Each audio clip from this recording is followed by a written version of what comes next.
Hercule Poirot never trusted coincidences, and the strange song from the clock tower organ was the beginning of a deeper mystery. Chapter 1. The Hook.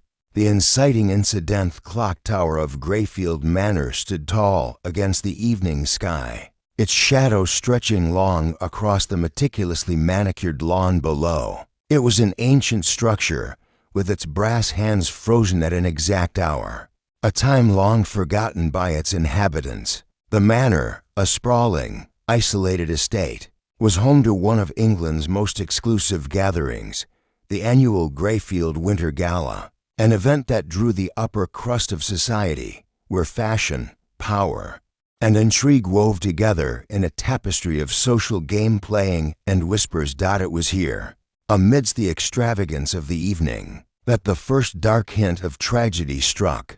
As the guests sipped their champagne and mingled in the grand ballroom, an ear-splitting crash echoed from above, followed by a haunting melody, strangely distorted.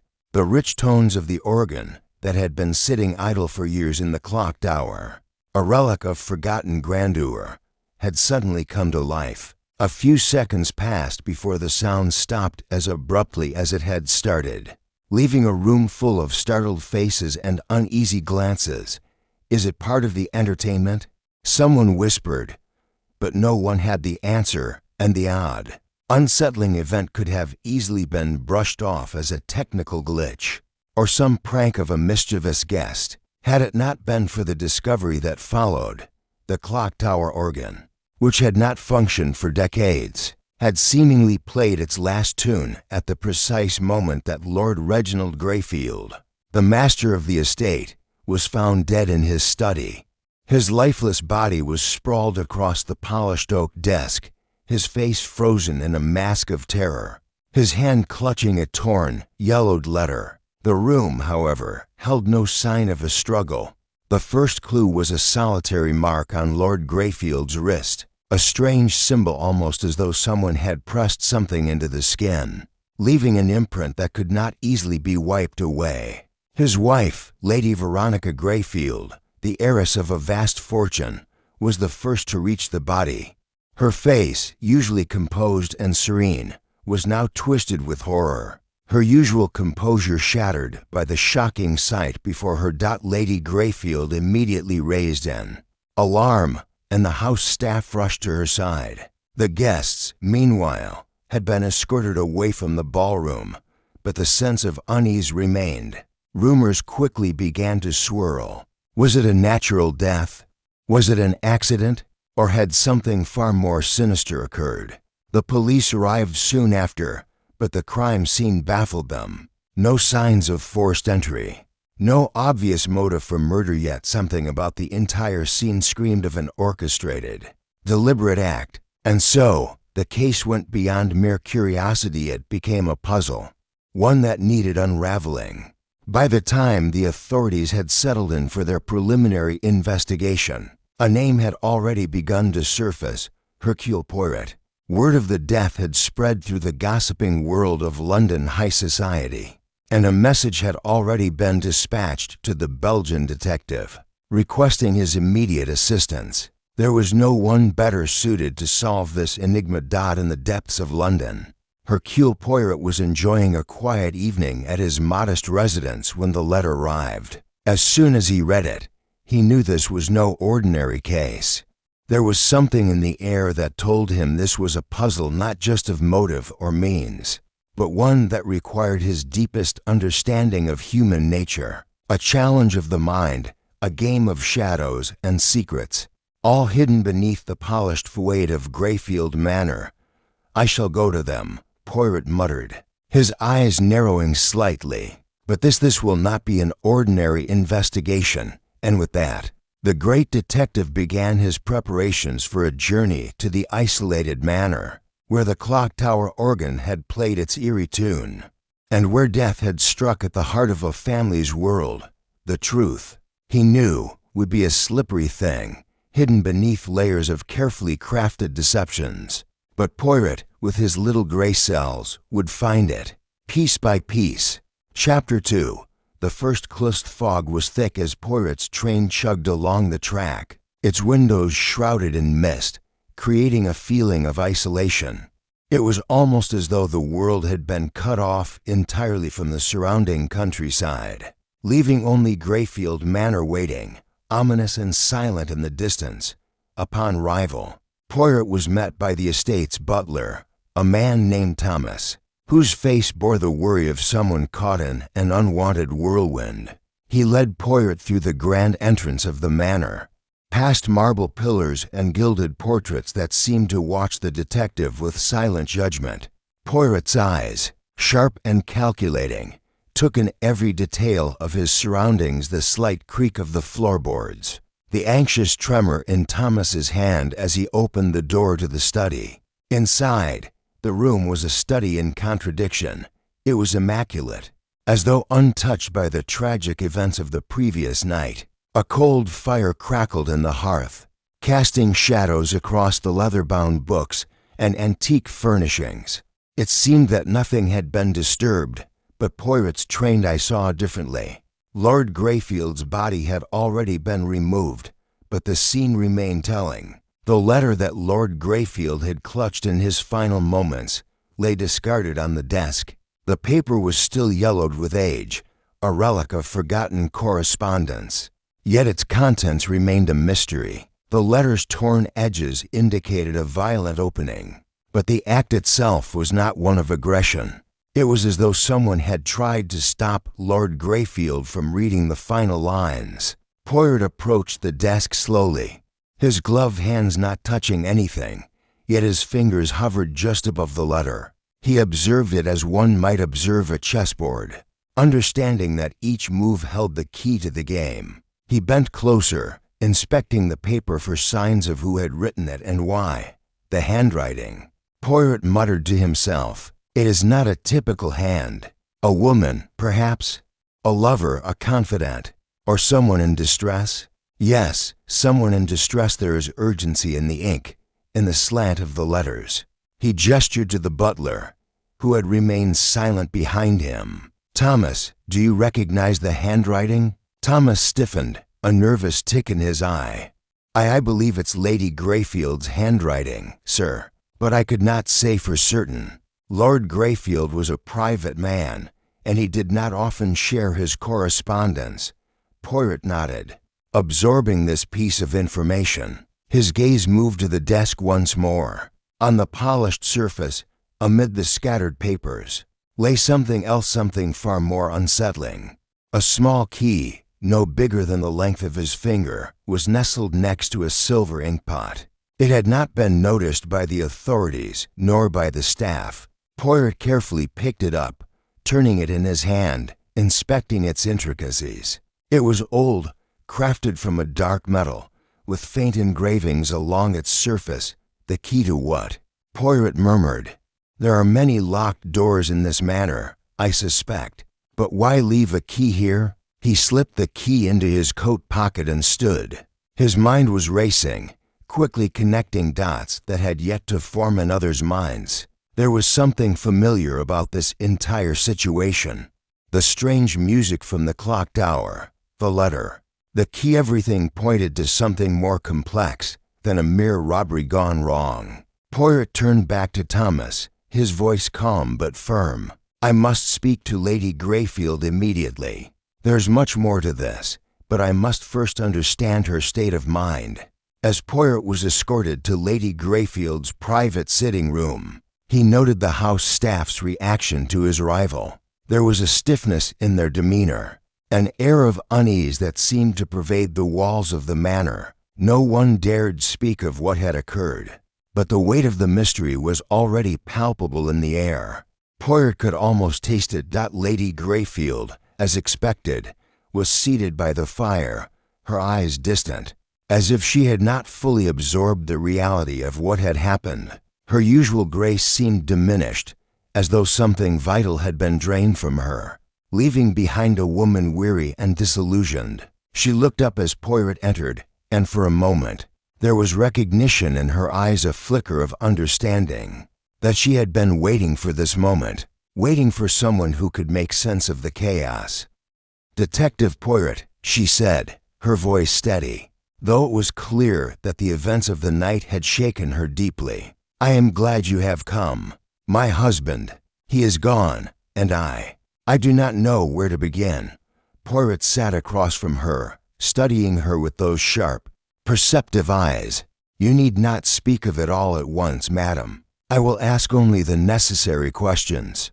But first, I must ask, did your husband ever mention anything about a letter? A communication that he might have received recently?" Lady Greyfield paused, her gaze drifting to the fire before meeting Poirot's eyes. "Yes, he received a letter, but not long before the incident. It was from an old associate, someone I do not know. He seemed disturbed by it, though he would not share its contents with me." Poirot leaned forward slightly, intrigued by her response. "And did this associate have any connection to the manor, to Lord Greyfield's past?" Lady Greyfield hesitated. I cannot say. My husband was a private man, as I said. I do not know much of his past, but there were whispers of debts, of things that were better left unspoken." Poirot's eyes gleamed. "Ah, yes, the debt, the secrets, always the secrets. They make for the perfect breeding ground for murder." He stood, his mind already turning over the new information. Lady Greyfield's expression softened, and she reached for a nearby glass, her hands trembling ever so slightly. "I will find the truth," Poirot said, his voice unwavering. "Rest assured, madam, I will uncover all that lies hidden in Greyfield Manor. The game is just beginning." As he left her to her thoughts, Poirot knew that the key, the letter, and the strange music from the clock tower were pieces in a larger puzzle, and he was determined to solve it no matter the cost. Chapter 3. The gathering of suspects. Poirot's mind was already deep in thought as he moved through the grand halls of Greyfield Manor, the weight of the case growing heavier with each step. The manor, despite its opulence, had an unsettling air. Its shadows seemed to stretch too long, its silence too thick. It was as if the house itself were holding its breath, waiting for the inevitable truth to surface. Lady Greyfield had led Poirot to the drawing room, where a group of the household's most prominent figures were assembled. The atmosphere was thick with tension, the air hanging heavy with unanswered questions. As Poirot stepped inside, all eyes turned to him, each suspect clearly waiting for his first impression. Their faces betrayed an assortment of emotions: nervousness, defiance, curiosity, but none seemed unaffected by the death of Lord Greyfield. The gathering was clearly more than just an inquiry. It was a silent battleground, where everyone suspected everyone else, yet none were willing to show their cards just yet. The first to speak was Thomas, the butler, his hands clasped in front of him as if bracing for a storm. "Detective Poirot," he began, his voice steady but slightly trembling, "I trust you will get to the bottom of this matter quickly. Lord Greyfield, he was a man of great stature, and this tragedy has shaken all of us to our core." Poirot nodded, but did not immediately respond. Instead, his eyes scanned the room, assessing each individual with that meticulous focus that had made him renowned. Lady Greyfield sat at the center, her posture rigid, her eyes averted. She was clearly shaken, but Poirot could not tell if it was grief or something more complex. Beside her was her daughter, Evelyn, a young woman in her early 20s. She appeared outwardly composed, though her fingers tapped nervously against the arm of her chair. There was a sense of impatience about her, as if she had been waiting for this moment to unfold for far too long.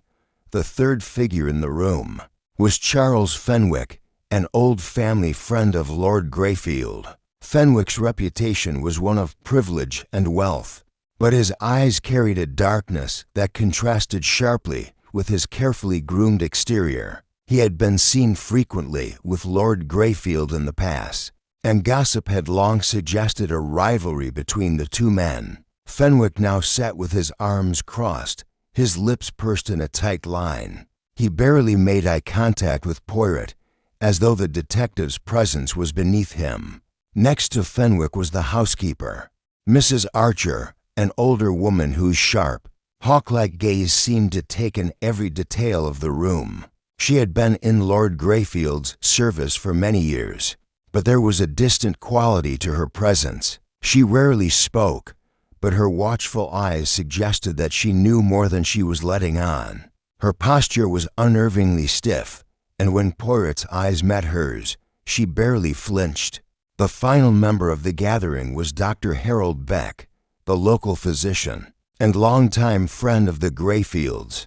He was a man of science and reason, his mannerisms calm and methodical. Yet, beneath his measured exterior, Poirot sensed something more an unease that spoke of suppressed anxieties. Dr. Beck had been present when Lord Greyfield's body had been discovered, and it was to him that the authorities had turned first for a professional assessment. He had declared the cause of death to be natural until Poirot's arrival.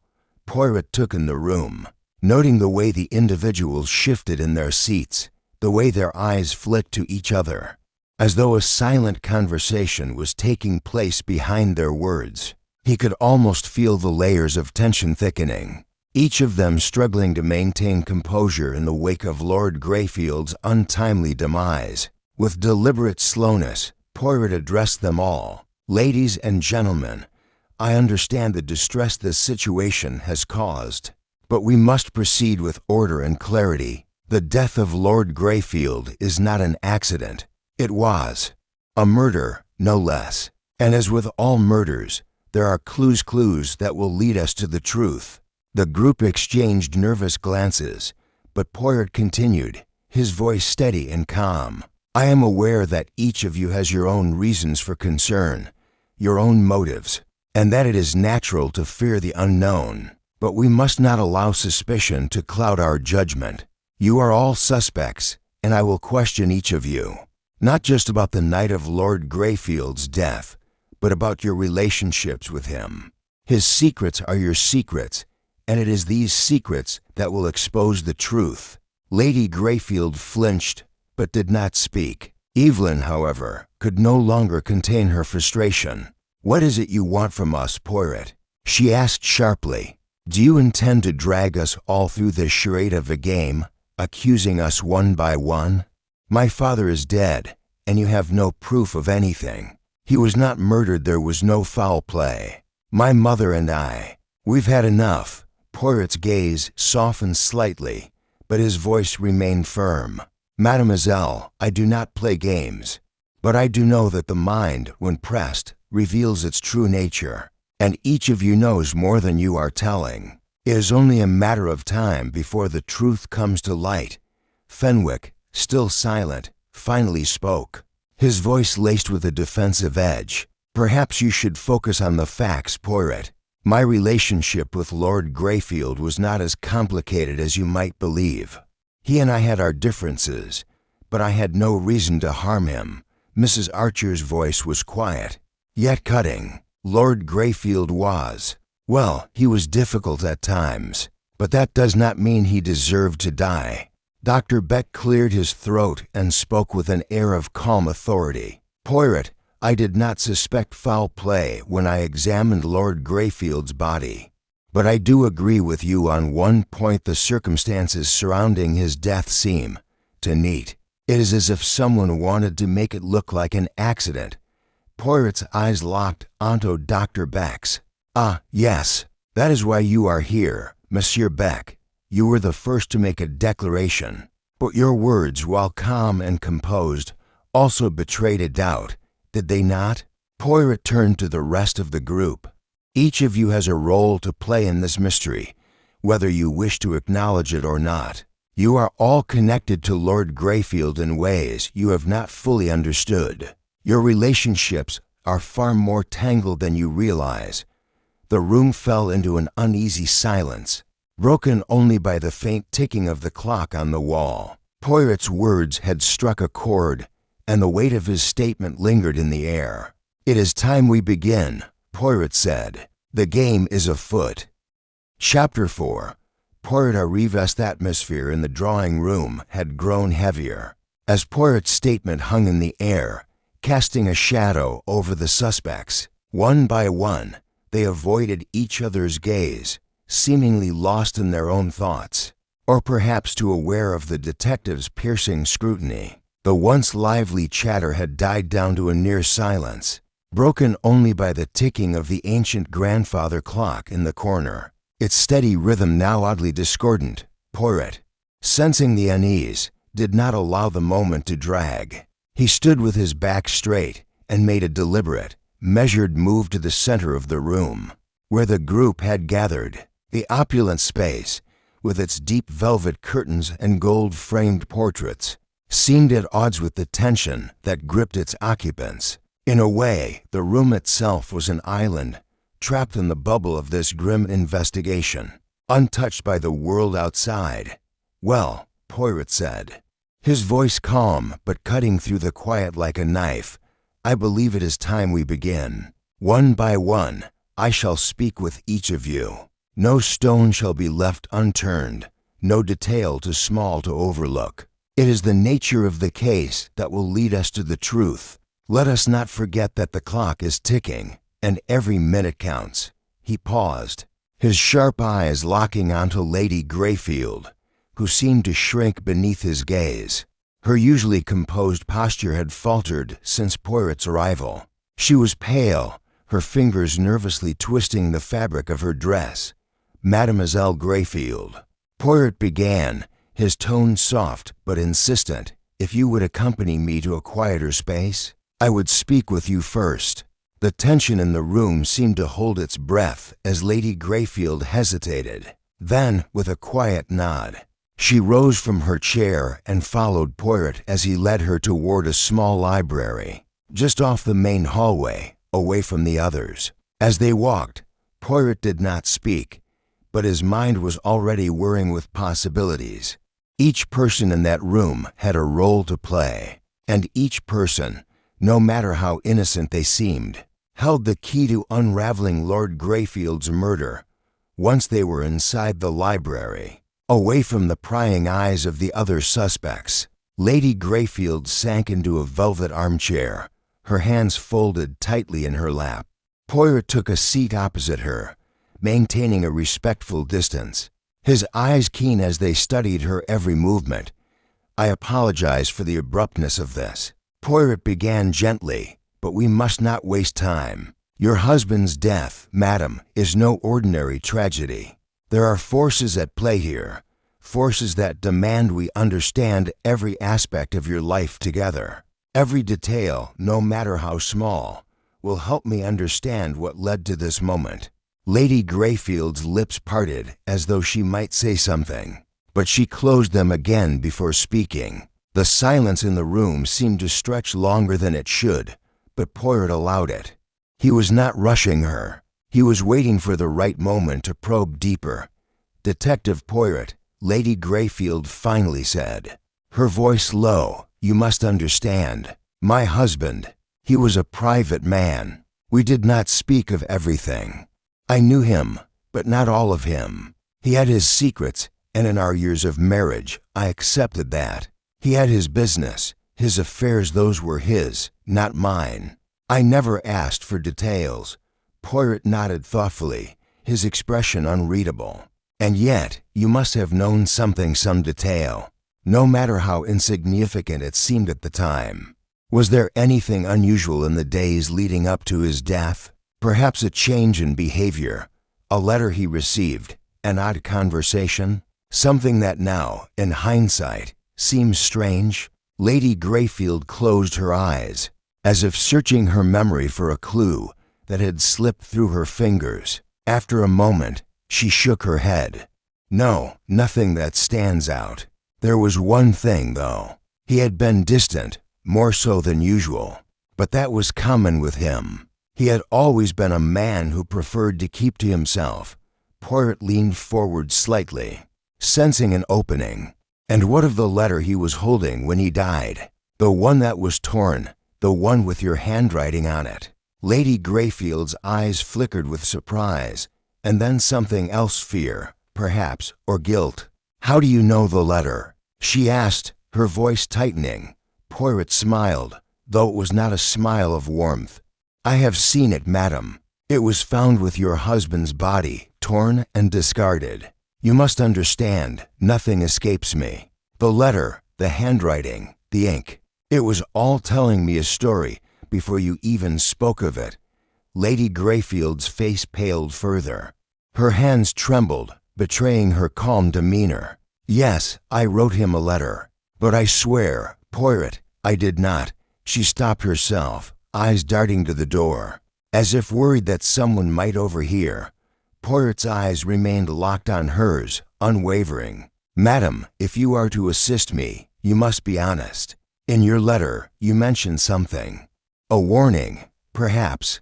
A name, a place. Did your husband act upon that warning?" Lady Greyfield hesitated again, her gaze dropping to her hands, where her fingers twisted nervously round the fabric of her dress. "It was nothing," she whispered, almost to herself. "Just some foolish fears. But I regret writing it. I should have kept it to myself. I should have never." Poirot did not press her further, but the seed had been planted. There was something Lady Greyfield was not telling him, something more than just the letter. Her words had been carefully chosen, and the fear that lingered in her eyes was not the fear of a grieving wife. It was the fear of someone who knew too much, someone who was keeping a dangerous secret.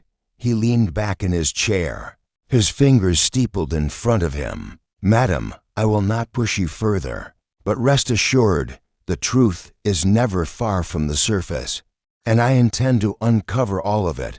With that, Poirot rose, signaling the end of the conversation. Lady Greyfield, still lost in her thoughts, did not meet his gaze as he turned to leave the room. As Poirot walked back toward the drawing room, he couldn't shake the feeling that this conversation was only the beginning. The secrets in Greyfield Manor were deep and far-reaching, and Lady Greyfield's fear was a reflection of something far darker than she had let on. The game, Poirot knew, was far from over. Chapter 5. Initial interviews begin. Poirot returned to the drawing room, where the suspects still lingered, each absorbed in their own thoughts. The clock continued its steady ticking, its rhythm marking the passing time. Poirot stood still for a moment, allowing his gaze to sweep over the group. He could sense the subtle shifts in energy, the slight movements, the awkward pauses. It was clear that every person in this room had something to hide, something to lose. Poirot turned to face them fully. "We will begin with the questioning, if you please," he said, his voice firm but measured. "It is imperative that I understand each of your connections to Lord Greyfield, as well as your actions leading up to his death. I shall start with you, Monsieur Fenwick." Fenwick, who had been leaning against the wall with a glass of whiskey in hand, stiffened at the mention of his name. He had been quiet for most of the evening, a brooding figure in the corner, watching Poirot with a mixture of disdain and curiosity. Now, as he straightened himself up and walked towards Poirot, his face remained unreadable, but there was a hardness in his eyes, as if he had already made up his mind about the detective's methods. "Of course," Fenwick replied with a forced smile. "I suppose it's only fair. My relationship with Greyfield has been public knowledge for years." Poirot motioned for him to sit. "Please, monsieur, let us speak candidly." As Fenwick settled into the chair, Poirot wasted no time. "How long had you known Lord Greyfield?" Fenwick's posture shifted slightly. "A long time. We've been friends for over 2 decades. Naturally, we had our disagreements mostly over business, but I assure you, there was no animosity. We were men of similar backgrounds, similar tastes. Business disagreements," Poirot repeated, his tone non-judgmental. "Did any of these disagreements become heated?" Fenwick hesitated for a moment before responding. "There were moments. Lord Greyfield wasn't the easiest man to work with. He could be stubborn, secretive at times, but that's all." Poirot's sharp eyes never left him. "And the night of the murder, monsieur, where were you?" "I was here, in the manor," Fenwick said smoothly. "I'd retired early to my room. I had no reason to leave. I went to bed shortly after the gala ended. Poirot took note of his words, but said nothing more. He knew better than to show his cards too soon. Instead, he nodded slightly. I see. And were you aware that Lord Greyfield had received a letter shortly before his death? A letter from someone he trusted? Fenwick's eyes flickered, just for a moment. Poirot caught it. I did not know about any letter, Fenwick replied. His voice tinged with just the slightest hint of uncertainty. I assume it was a personal matter. Poirot smiled, but it was a smile that didn't reach his eyes. Indeed, a personal matter, perhaps, but that is a question for later. Fenwick's jaw tightened, but he remained silent. Poirot stood and turned to face the others in the room. Next, I will speak to Mademoiselle Evelyn Greyfield, he announced. His gaze falling on the young woman, Evelyn Greyfield rose without hesitation, her movements graceful but stiff. She walked towards Poirot with an air of confidence, but there was something in her eyes, a flicker of something darker, more guarded. She met Poirot's gaze without flinching, but her lips pressed together in a thin line, as though she were calculating her response even before he spoke. Your father's death, Mademoiselle, Poirot began, his voice gentle but firm, must have been a great shock to you. Evelyn nodded, her posture rigid. Of course, it was. He was my father, but I am not here to mourn him, she replied coolly. I'm here to ensure that justice is served. Poirot observed her carefully. You were close to your father, yes? Evelyn's expression softened for a brief moment, but only for a flicker. I was, she said, though her tone was laced with something that hinted at more complexity. But our relationship was not without its problems. There were things he did not share with me, secrets he kept, but that's between him and me. Poirot did not press her further on this. And where were you the night of his death? I was in my room, alone. I retired early, as I often do.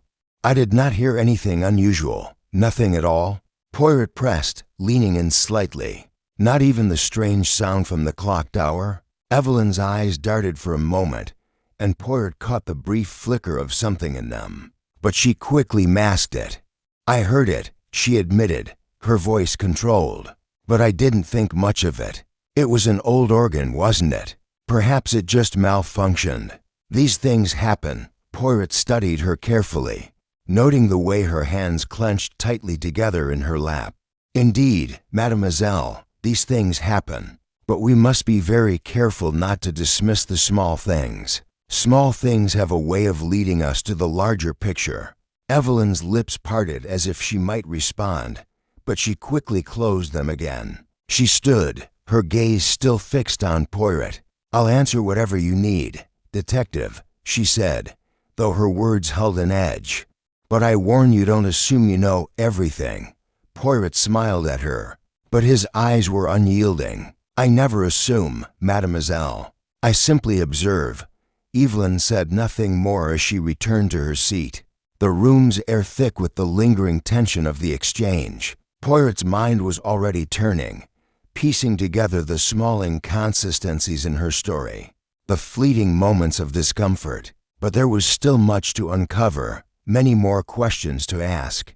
With a final glance at the others in the room, Poirot knew this investigation was far from over. The puzzle was just beginning to take shape, and it was only a matter of time before the pieces began to fit together. Chapter 6. First false led. Poirot's mind was racing as he turned back toward the group.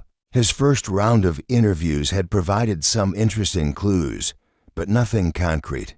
Evelyn's discomfort had been palpable, yet her cool deflections were expected from someone trying to protect herself, or perhaps to protect someone else. Fenwick, too, had his secrets, though his calmness was more of a mask than a true reflection of his emotions.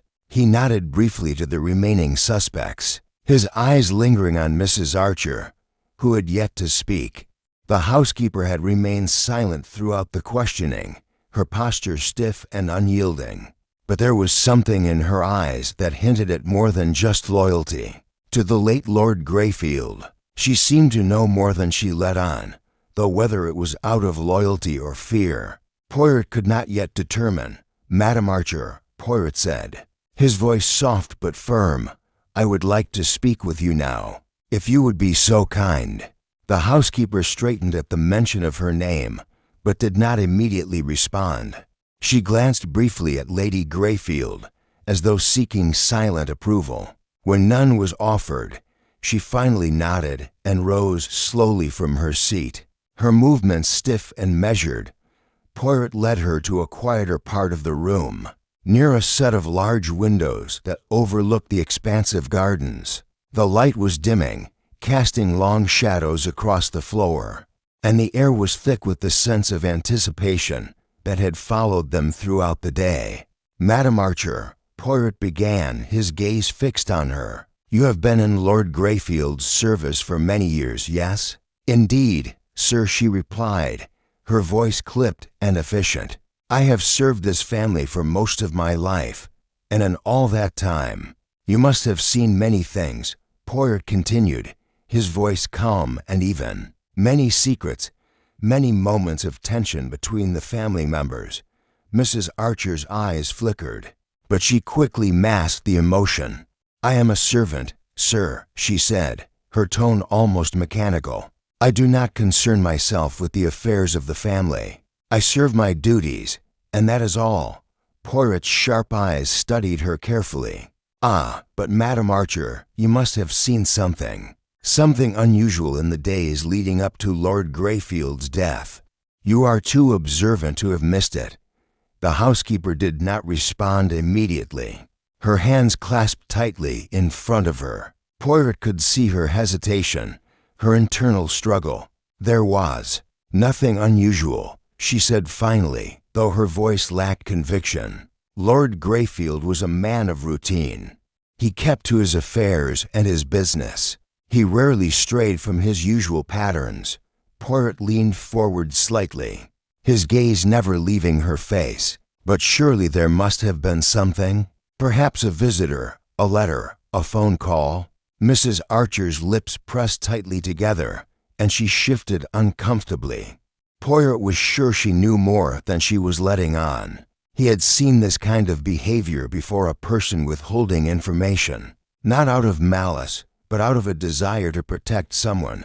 "Madam Archer," Poirot said, his tone softening slightly, "I understand that you are loyal to the Greyfield family, but you must understand that a man has died, and there are those among us who will stop at nothing to keep the truth hidden."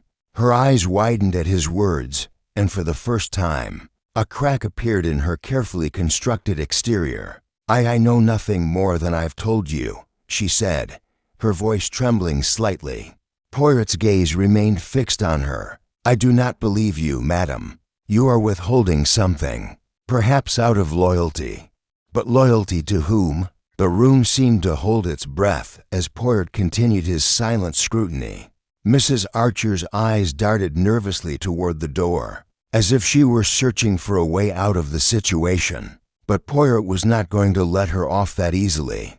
There was something in her reaction, something in the way she had avoided eye contact with Lady Greyfield that told him she knew more than she was willing to admit. At last, Mrs. Archer spoke again, her voice barely above a whisper.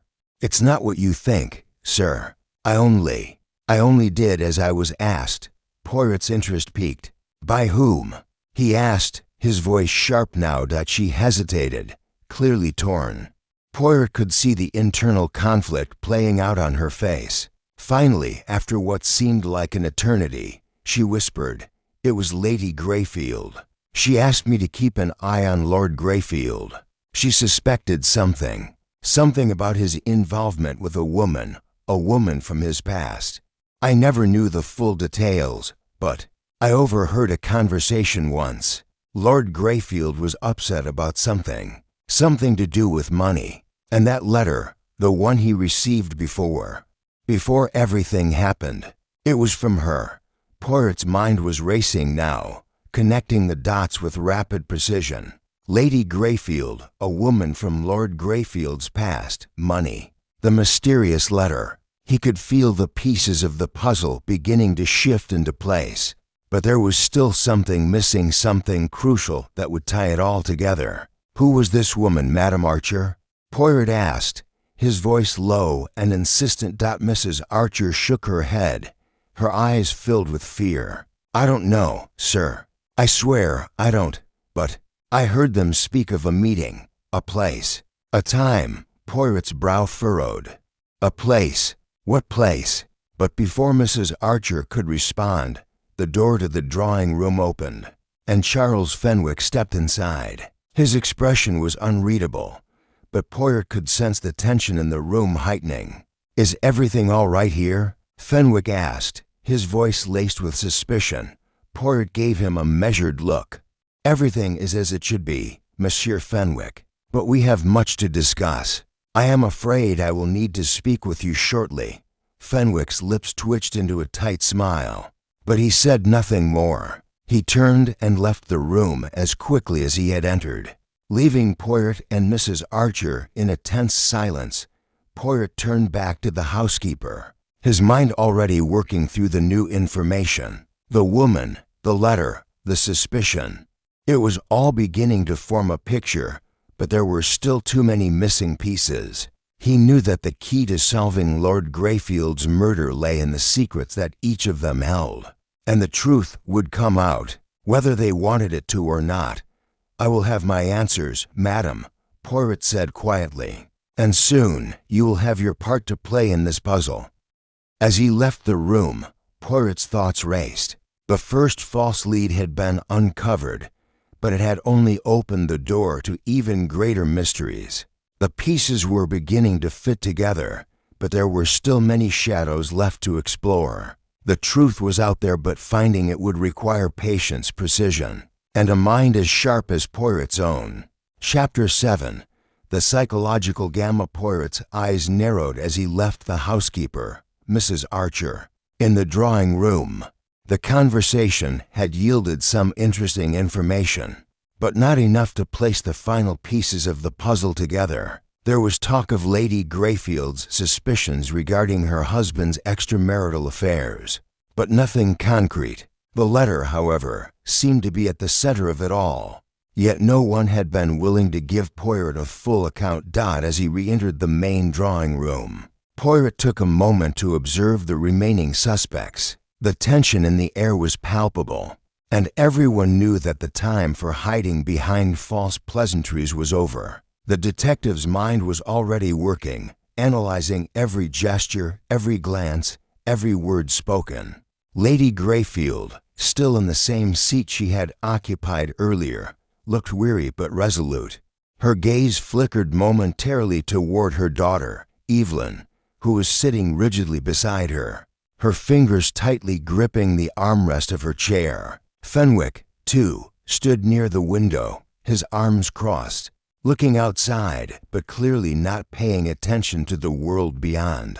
Poirot approached Evelyn first. The young woman had been at the center of much of the evening's tension, her responses quick, guarded, yet revealing. Her posture was stiff, betraying a controlled demeanor that was cracking beneath the surface. Mademoiselle, Poirot began, his voice calm, I would like to ask you one more thing. A simple question. Did you know of any debts your father had? Anything that might have involved large sums of money or financial dealings? Evelyn's gaze flickered, but her expression remained composed. My father never spoke to me about such things, she replied, her tone cool, almost dismissive. I am sure if there was anything of significance, he would have handled it privately. Poirot watched her closely, noting the slight tremor in her voice, the unease that crept into her words. Are you certain, mademoiselle? In matters of business, sometimes those closest to the man will have insight into things others might not. Her jaw tightened, but she quickly recovered. I told you, detective, I don't know about any debts or financial issues. Poirot nodded, as if considering her words carefully. Very well, mademoiselle, but keep in mind every detail, no matter how small, can be vital. He turned his attention to Fenwick. who had been silent throughout the conversation, though his expression seemed far too calm given the circumstances. The man's demeanor was that of someone who had nothing to hide. But Poirot had learned long ago to be wary of such calmness. People who seemed unaffected often hid the deepest secrets. "Monsieur Fenwick," Poirot began, his voice deliberately neutral, "you said earlier that you and Lord Greyfield had a long relationship, both personal and professional. But there is something I must ask you. Did you ever lend money to him, or perhaps offer financial assistance of any kind?" Fenwick's eyes sharpened, and he straightened, taking a step forward. "What kind of question is that, Poirot?" he asked, his tone hardening. "I'm no philanthropist. If my friend had financial difficulties, I would have heard about it. But I never gave him money." Poirot didn't flinch at the outburst. He was already well aware that Fenwick had a tendency to react defensively when faced with uncomfortable questions. The man's nervousness was his own way of deflecting suspicion. Poirot's lips twitched in the faintest of smiles. "Ah, but you see, Monsieur Fenwick, people often try to conceal things they wish others not to know." Fenwick's lips curled into a tight smile, but it didn't reach his eyes. "I have nothing more to say, Poirot. You'll find no secrets in me." Poirot allowed a pause, letting the words settle into the air. He glanced at Lady Greyfield, who was watching him intently, and then back at the group. The room was charged with an undercurrent of suspicion, but no one was willing to speak freely. Turning to Dr. Beck, who had remained silent through the exchange, Poirot spoke again. "Dr. Beck, you were one of the first to examine Lord Greyfield's body. You were the one to declare the cause of death, were you not?" Dr. Beck nodded, his hands clasped behind his back. "Yes, I was. I conducted the initial examination. There was no sign of foul play at that time. It appeared to be a natural death, perhaps from a sudden heart attack or some other condition." Poirot's gaze remained fixed on the doctor. "And you are certain of that?" "Absolutely," Dr. Beck responded with an air of confidence. There was nothing about the scene that suggested anything other than natural causes. Poirot's eyes gleamed as he took a step closer to Dr. Beck. "And yet, you must admit, monsieur, that the circumstances surrounding Lord Greyfield's death, an ancient organ playing in the clocked hour, his hand gripping that letter, are most unusual, are they not?" Dr. Beck's expression tightened, and for the briefest of moments, Poirot saw the flicker of doubt in his eyes. I suppose so," the doctor said slowly, clearly uncomfortable with the direction the conversation was taking. Poirot gave a slight nod, his mind already connecting the dots. There was something amiss, something hidden beneath the surface.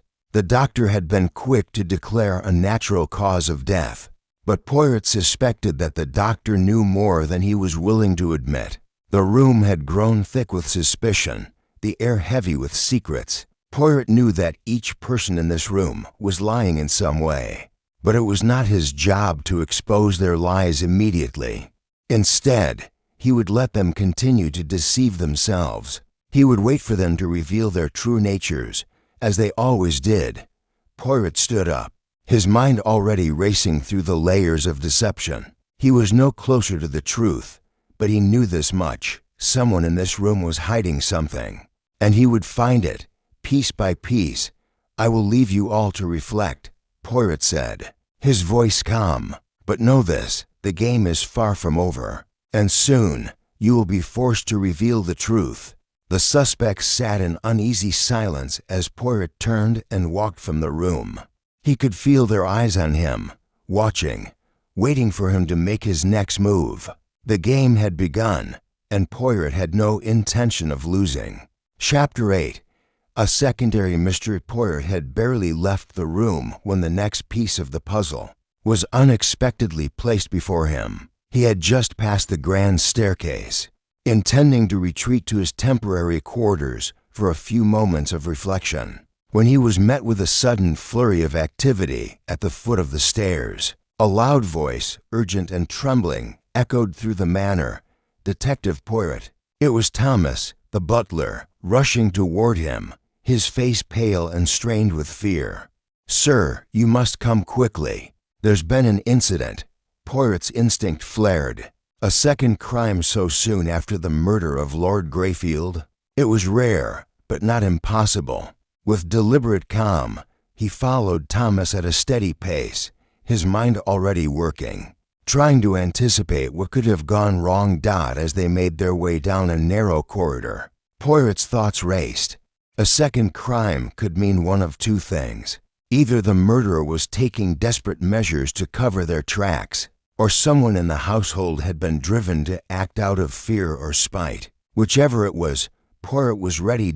Thomas led him to a room at the far end of the hall, a small, cluttered office adjacent to the drawing room. The door was ajar, and inside, a faint smell of something burning reached Poirot's nose. He stepped inside to find Dr. Beck standing over a desk, holding a small metal box in his hands, his face tight with concern. "What is this, Dr. Beck?" Poirot asked, his voice steady, but laced with curiosity. "It's safe," Dr. Beck said, his voice strained, "or rather, what's left of it." He set the metal box down on the desk with care, revealing a small heap of charred papers inside. The edges were singed, blackened by fire, but a few bits of paper still clung together. Poirot's eyes narrowed as he bent closer to examine the remains. The sight of the burned documents suggested something urgent, something that had been deliberately destroyed, and the fact that it had been hidden away in a safe told Poirot that it was no ordinary incident. It was connected to something far more dangerous. "What happened here?" Poirot asked, his gaze never leaving the box. "Was this an accident?" Dr. Beck shook his head, his face grim. "No, someone clearly tried to destroy this, and not in haste. It was deliberate." Poirot's mind raced. The timing was too convenient. The letter from Lord Greyfield's mysterious correspondent, the secrets everyone was holding. And now this another attempted cover-up. Someone was clearly trying to erase traces of something important. "Where did you find this?" Poirot asked, lifting his eyes to meet Dr. Beck's. "Under the floorboards," Dr. Beck replied, his voice low. "I've been here for years, and I know this house well. When I heard the commotion earlier, I thought it might be the safest place to look for answers. This was hidden here, among Lord Greyfield's personal belongings." Poirot's brow furrowed. "And you found it after the first fire? Was there more damage elsewhere in the house?" Dr. Beck hesitated, clearly troubled by the question. "I don't know. I only saw the remains of the safe and its contents. The rest of the house seems untouched. It was as though someone was trying to hide something from Lord Greyfield's past." Poirot stood back, considering the implications. Whoever had done this had to have known exactly what they were looking for, and that meant it was someone inside the house. He turned to Thomas, who had been standing near the doorway, watching the scene unfold. "Who else had access to this room?" Poirot asked. "Only the staff, sir," Thomas replied, his voice low. "And Lady Greyfield, of course. But there was nothing in here that anyone would want to destroy. No one knew about the safe." Poirot's eyes flicked back to the charred remains in front of him. "That is not true, Thomas. Someone in this household knew. This fire was not a random act." The butler swallowed hard, his face paling further. "But sir, Poirot raised a hand to silence him, his mind working furiously to piece everything together. This was no longer just a simple murder investigation. This was a complex web of lies, secrets, and hidden histories. And Poirot was only just beginning to uncover the threads. Lord Greyfield's death was the key to it all. But what lay beneath the surface was even more damning. "Thomas," Poirot said, his tone becoming more insistent, "I need you to find out everything you can about that safe. Who knew about it? Who had access to it? And who would have had reason to destroy its contents?" The butler nodded, his brow furrowing in confusion. "Of course, sir." But what does this have to do with Lord Greyfield's death? Poirot's gaze shifted toward Dr. Beck. That is what we need to discover. This is only the beginning. There are more secrets to uncover in this house, Thomas. And I am certain that this fire is connected to Lord Greyfield's death. Someone wanted something hidden, and they will stop at nothing to make sure the truth does not come to light. With that, Poirot turned on his heel, his mind already racing ahead to the next part of the investigation. The first murder had been but a door opening to something far darker, and he was determined to uncover every last secret before the shadows could close in once more. Chapter 9. Hidden Connection. Poirot left the small office where the charred remains of the safe had been found, his mind heavy with thoughts. The fire had been no accident. Someone had been trying to erase something. But what and why now?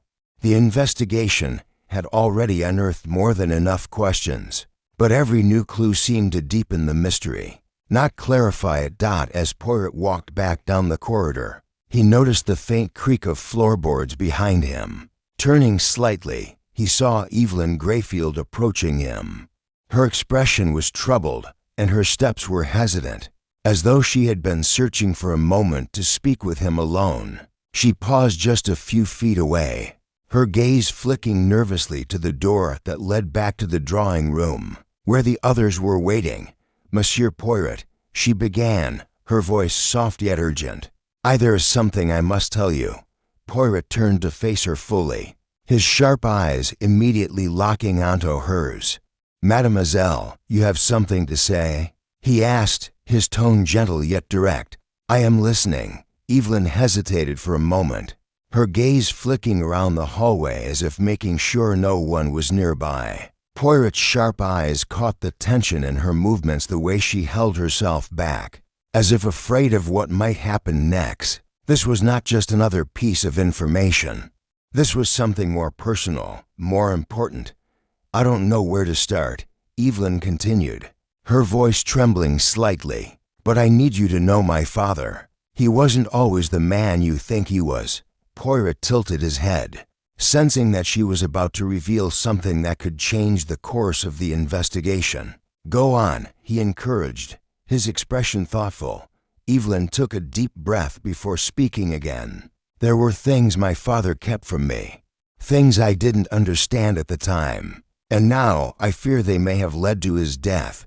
Poirot said nothing, allowing her to continue. His patience was one of his greatest strengths, and he knew that with every moment of silence, Evelyn would reveal more. "I was never told the full extent of his dealings," she said, her voice growing steadier now. "But there were rumors, whispers about his business ventures, about debts he owed, and people he'd wronged. I didn't believe it at first, but now I think I was naive. I think he was involved in something far darker than I ever imagined." Poirot's eyes softened, but only for a moment. "And this involvement, mademoiselle? What can you tell me about it?" Evelyn's face hardened as if bracing herself for the weight of what she was about to reveal. "He was in deep with some very dangerous people. I overheard him once, arguing with a man someone I didn't recognize. It was about money, about a deal that had gone wrong. My father, he was desperate. I thought it was just another disagreement, another part of his business. But now I realize it was more than that." Poirot's mind raced. Another layer had been added to the mystery. Lord Greyfield's business dealings, debts, and shady associations. The man had been more than just a wealthy aristocrat. He had been entangled in something far more dangerous, and that danger might have cost him his life. Evelyn stepped closer, her voice dropping to a whisper. "I think it had something to do with the woman. The one from the letter. The one I know my father was trying to distance himself from." Poirot's interest piqued. "This woman, mademoiselle, did your father speak of her? What do you know of her?" Evelyn's face tightened with frustration. "Not much, but I know she was someone from his past. I saw the letter he received, the one he kept hidden. He spoke to her as if they had unfinished business. It scared me, Poirot. He was terrified of what might happen if she found out about." About me, about our family, but he never told me why. Poirot's mind was already connecting the dots. The mystery was no longer just about a simple murder. It was about Lord Greyfield's past, his hidden dealings, and the secrets he had kept buried for years. But why had this woman, whoever she was, been so dangerous to him? And why had she come back into his life at this particular moment? "Mademoiselle," Poirot said, his voice calm but firm, "you have given me much to think about. These pieces fit together like a puzzle, but there is still much I need to know. I will speak to your mother and to the others, but I must ask you to be cautious. The truth, as you may know, can be a dangerous thing." Evelyn nodded, her expression a mixture of worry and relief. "I understand, Poirot, but please find out what really happened. I fear it's too late for my father, but there are others in this house who may still be in danger." Poirot watched her closely, noting the urgency in her words. "Rest assured, mademoiselle, the truth will come to light, but be prepared for what may come after." With that, Poirot turned and began to walk toward the drawing room. Evelyn remained where she stood, her gaze lingering on him. He could sense her worry, but there was also a sense of hope in her eyes, hope that Poirot would uncover the truth that had eluded her family for so long. As Poirot re-entered the room with the others, the mystery continued to unfold. The threads were starting to intertwine, but they were still tangled. Lord Greyfield's death, the mysterious woman, the debts, and the secrets, all of it pointed toward a much larger story, one that was far from over. And Poirot, with his sharp mind and quiet determination, would be the one to unravel it all. Chapter 10. Poirot's secret clue. The weight of the investigation pressed heavily on Poirot as he sat alone in the study, his eyes scanning the room, his mind piecing together the fragmented clues. The investigation had taken unexpected turns, each revelation opening more doors to secrets that had been carefully guarded for years. Evelyn's admission had confirmed what Poirot had suspected. Lord Greyfield's life had been far more complicated than it appeared, but there was still one missing piece.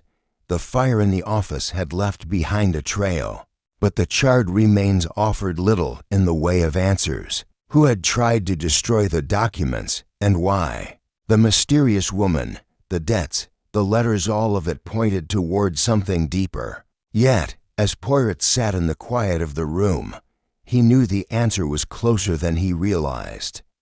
Poirot's gaze shifted to the mantelpiece, where an old, ornate clock stood, its brass pendulum ticking in the silence. It was an insignificant detail, he thought at first, but as he watched the pendulum sway back and forth, something clicked. The clock. It had been there when Lady Greyfield had ushered him into the study earlier, yet it had never been mentioned. His eyes narrowed. The ticking of the clock felt too deliberate, almost too loud. Poirot rose from his chair, walking over to the fireplace, and reached out to adjust the clock. His fingers brushed against the brass, and he felt a slight give. Something wasn't quite right. He gently moved the clock aside, revealing a hidden compartment in the wall behind it.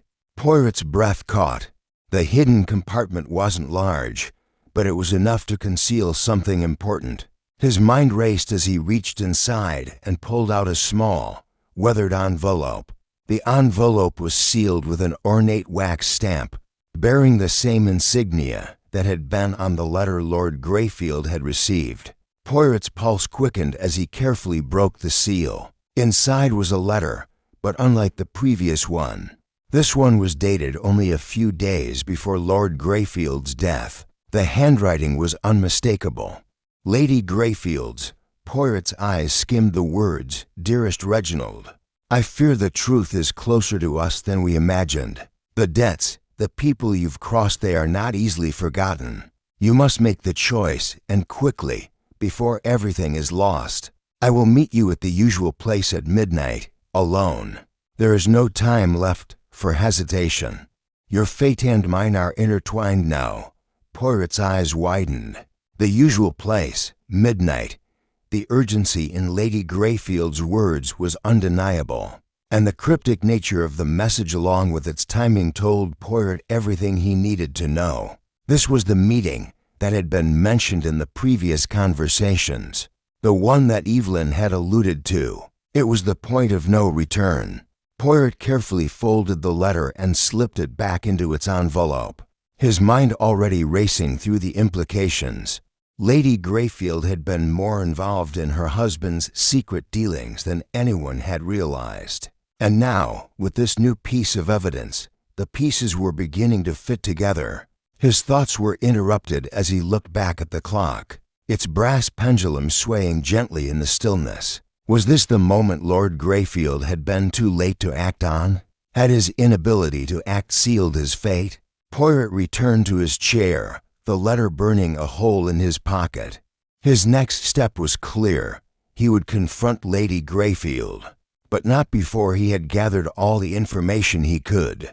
The connection between her and the mysterious woman from the letter, the debts, and the impending danger was no coincidence. This was not just a matter of uncovering the truth, it was a race against time. As Poirot sat back in his chair, the weight of the revelation pressed down on him. He could feel the walls closing in. The game had shifted. The final act was fast approaching, but Poirot knew that the only way forward was to confront the secrets head-on.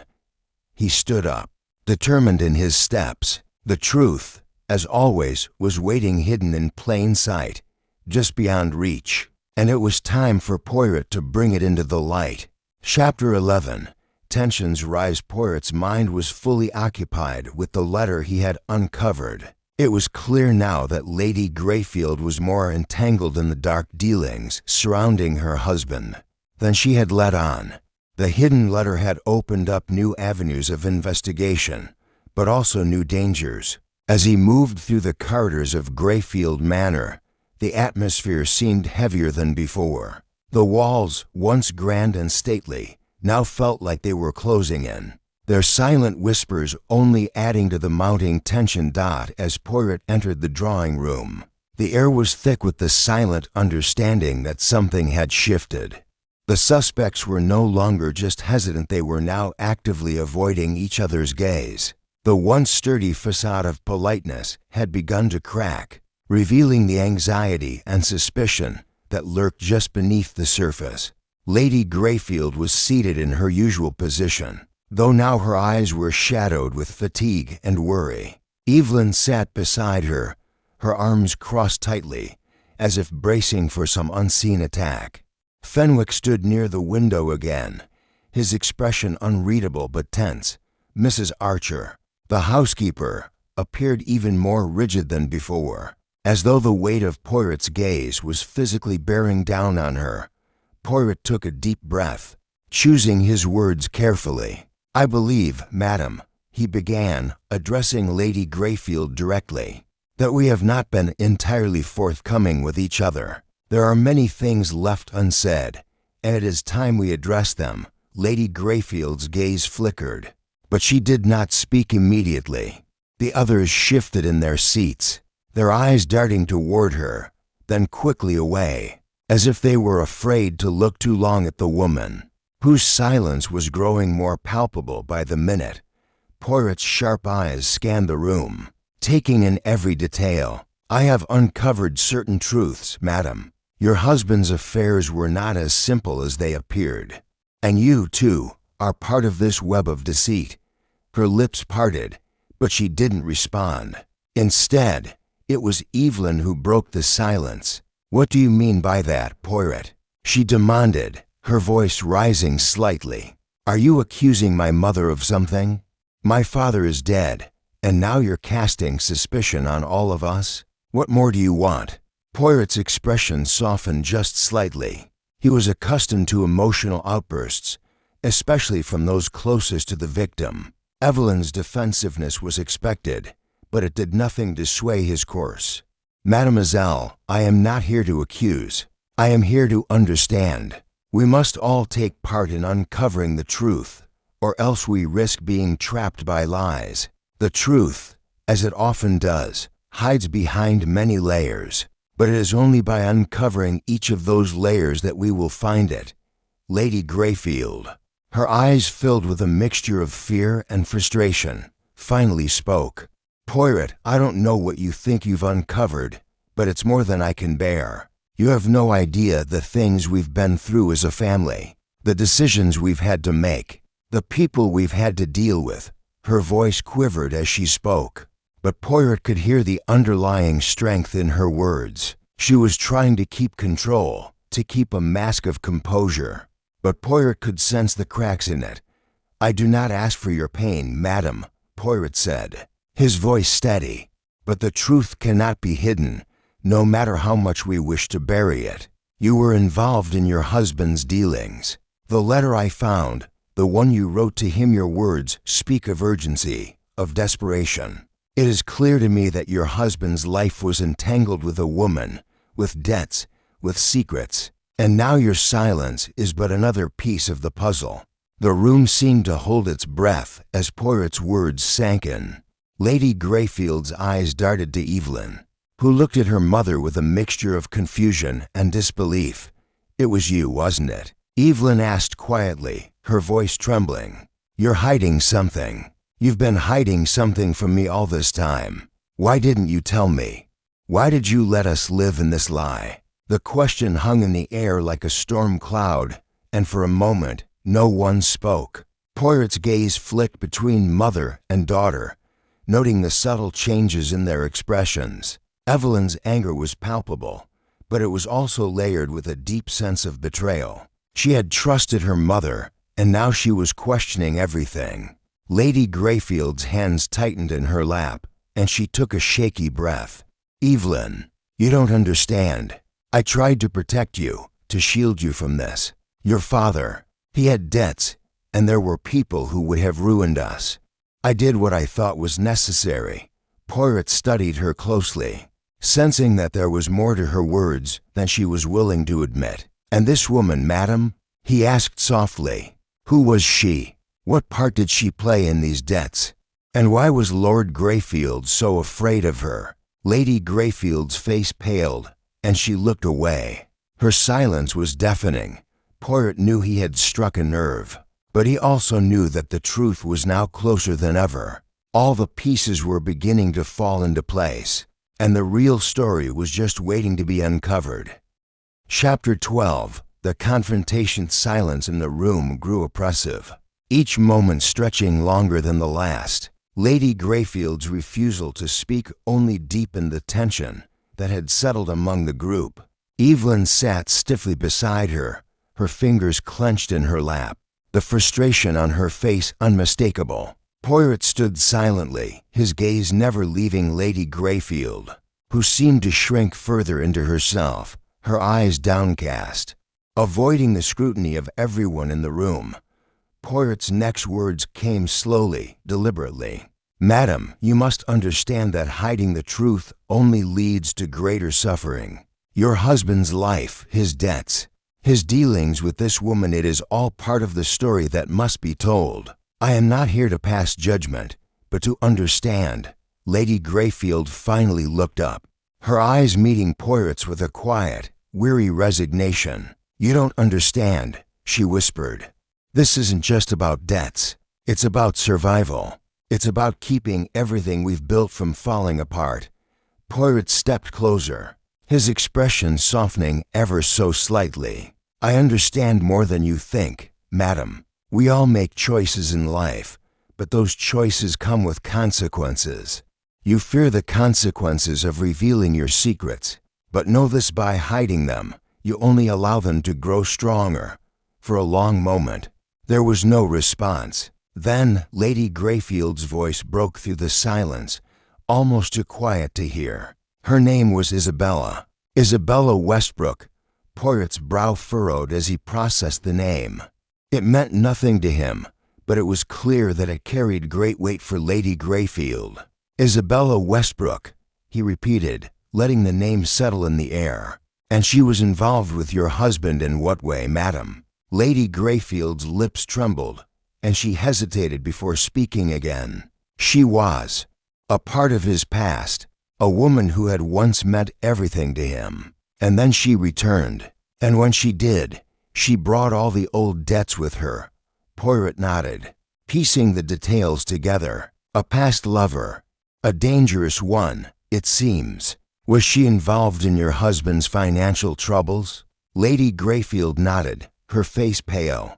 Yes, Isabella was not just a lover. She was a woman of means, a woman who had control over certain interests.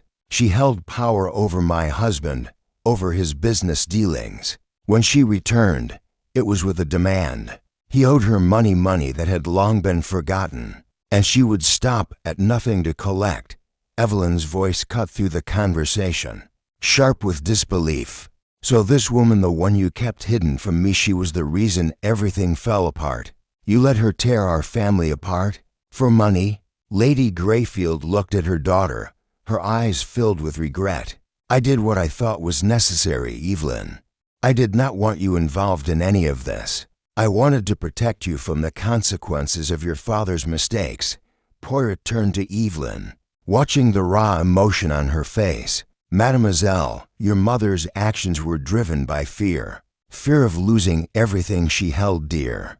But that fear led her to make choices that have only complicated things further. Evelyn shook her head, her eyes filled with anger and hurt. I don't understand. How could you keep this from me? All this time, you've lied to me, and now you want me to forgive you. For what? For dragging me into this mess. Lady Greyfield opened her mouth to speak, but Poirot intervened.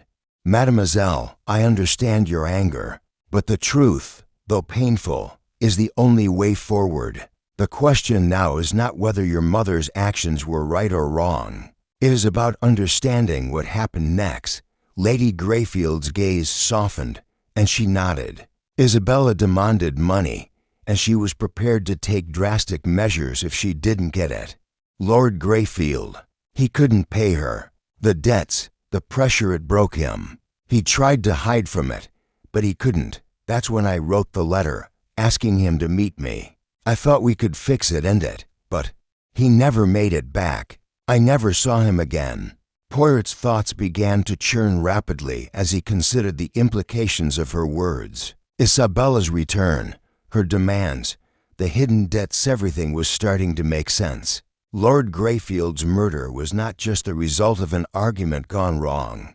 It was tied to a much larger scheme, one that had been in motion for a long time. Madam, Poirot said, his voice firm, I believe the woman, Isabella Westbrook, is the key to all of this.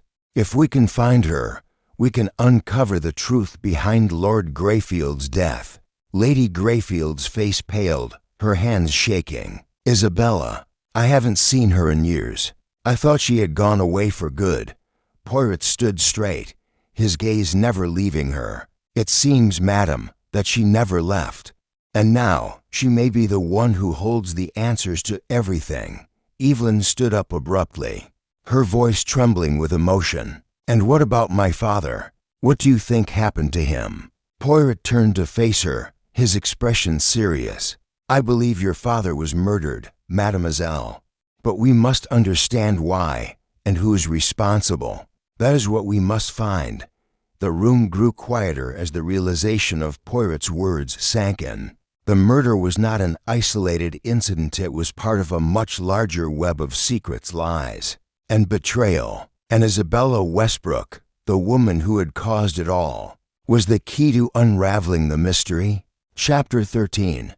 A desperate attempt to escape. Heath weight of the revelation about Isabella Westbrook hung heavy in the air, and Poirot knew that the next steps in the investigation would be crucial. The pieces of the puzzle were beginning to fall into place, but there were still gaps, critical gaps that needed filling. The question of Lord Greyfield's murder had shifted from a financial dispute to something far more personal and dangerous. Isabella was no longer just a shadow in the background. She was now at the forefront of Poirot's mind. But just as Poirot was about to gather the group for another round of questioning, an unexpected disturbance interrupted his thoughts. A loud crash echoed through the manor, followed by the unmistakable sound of footsteps hurriedly retreating down the corridor. Poirot's sharp eyes snapped to the door, his mind already working. This was no accident, it was deliberate. Someone was trying to escape, without a moment's hesitation. Poirot followed the sound of the retreating footsteps, moving swiftly through the hallways of the grand house. He turned a corner and saw a figure, hooded and cloaked, darting through a side door. It was Lady Greyfield, her face pale and her eyes wide with panic. "Madam," Poirot called out sharply. Lady Greyfield froze at the sound of his voice, but instead of stopping, she broke into a run, her feet pounding against the marble floors as she fled. Poirot's instincts kicked in, and he followed her without hesitation, his mind racing. There was something wrong here, something deeper than the mysteries they had already uncovered. He followed her down a narrow passageway and out into the gardens, where the night air was cool against his skin. The moonlight cast long shadows across the manicured lawns, and Poirot's eyes darted around, searching for her. He could see her in the distance, moving toward the small gate that led to the edge of the estate. She was trying to escape, but why? What was she running from? As Poirot closed in on her, he called out again, "Madam, stop!" Lady Greyfield turned sharply, her eyes wild with fear. "You don't understand," she shouted, her voice trembling. "You don't know what you're getting into. You can't stop it. It's too late. It's all too late." Poirot took a few steps closer, his voice calm but firm. "Madam, it is never too late to tell the truth. You cannot run from what you've done. Whatever it is, we can solve it together." Lady Greyfield's face twisted with anguish, and for a moment it seemed as though she might break down. But instead, she turned toward the gate, her hand gripping the iron bars with desperation. "I'm sorry," she whispered, barely audible, "but you don't know who you're dealing with. If I stay here, they'll come for me. They'll come for all of us." Poirot's mind raced. She wasn't just running from the investigation, she was running from something else, something far more dangerous.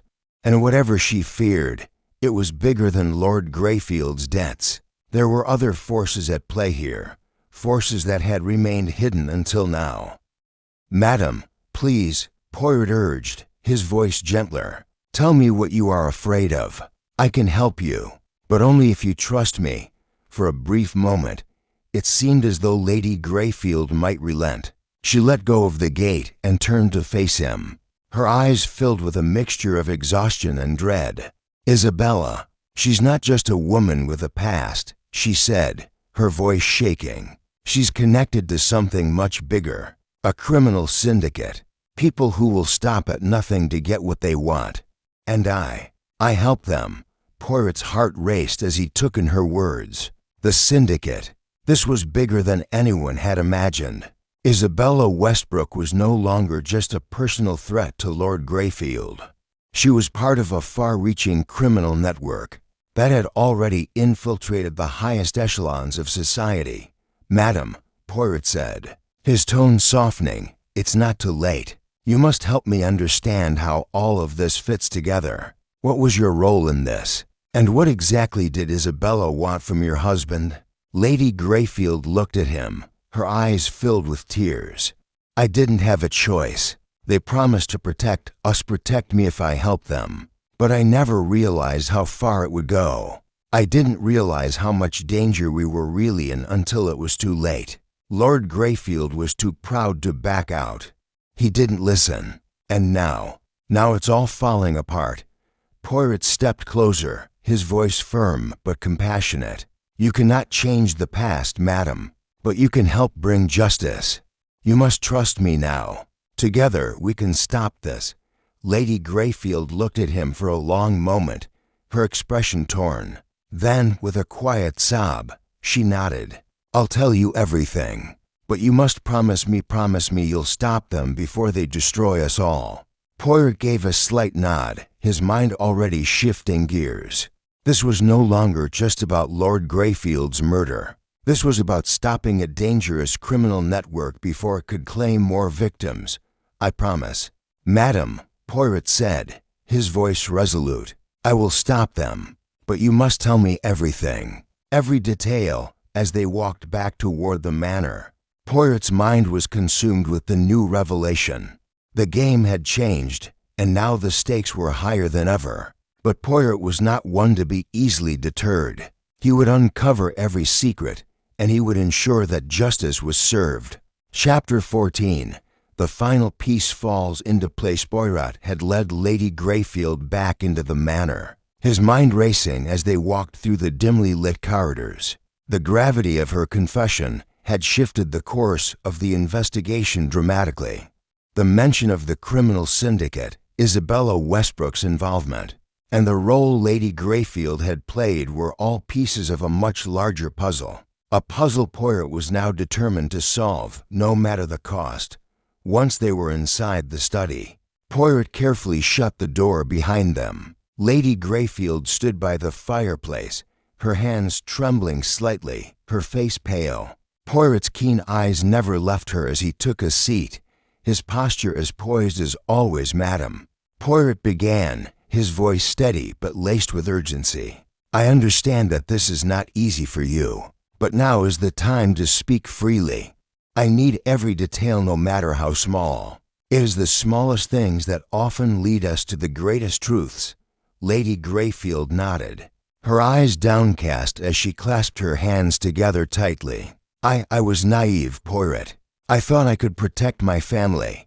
I thought I could keep the past buried, but it's all coming to light now, and there's nothing I can do to stop it." Poirot watched her carefully, sensing that this was the moment she would reveal the full extent of the secrets she had been keeping. "You spoke of a criminal syndicate. What exactly is their involvement in all of this? And how does Isabella fit into the picture?" Lady Greyfield took a deep breath, steadying herself. "The syndicate.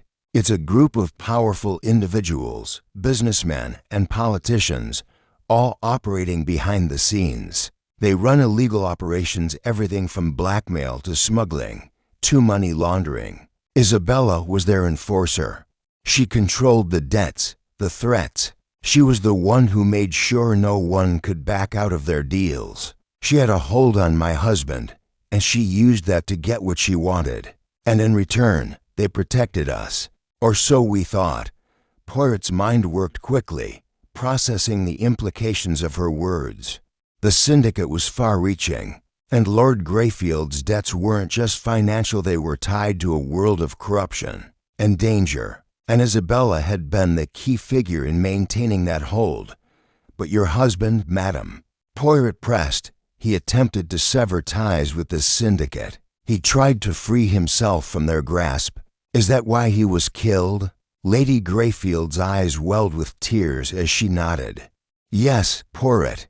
He couldn't live with the guilt any longer. He tried to make amends, to repay the debts, but Isabella, she wouldn't let him go. She threatened everything we held dear.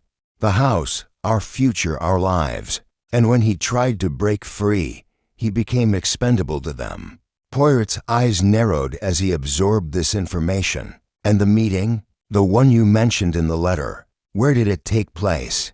Why was your husband so fearful of it?"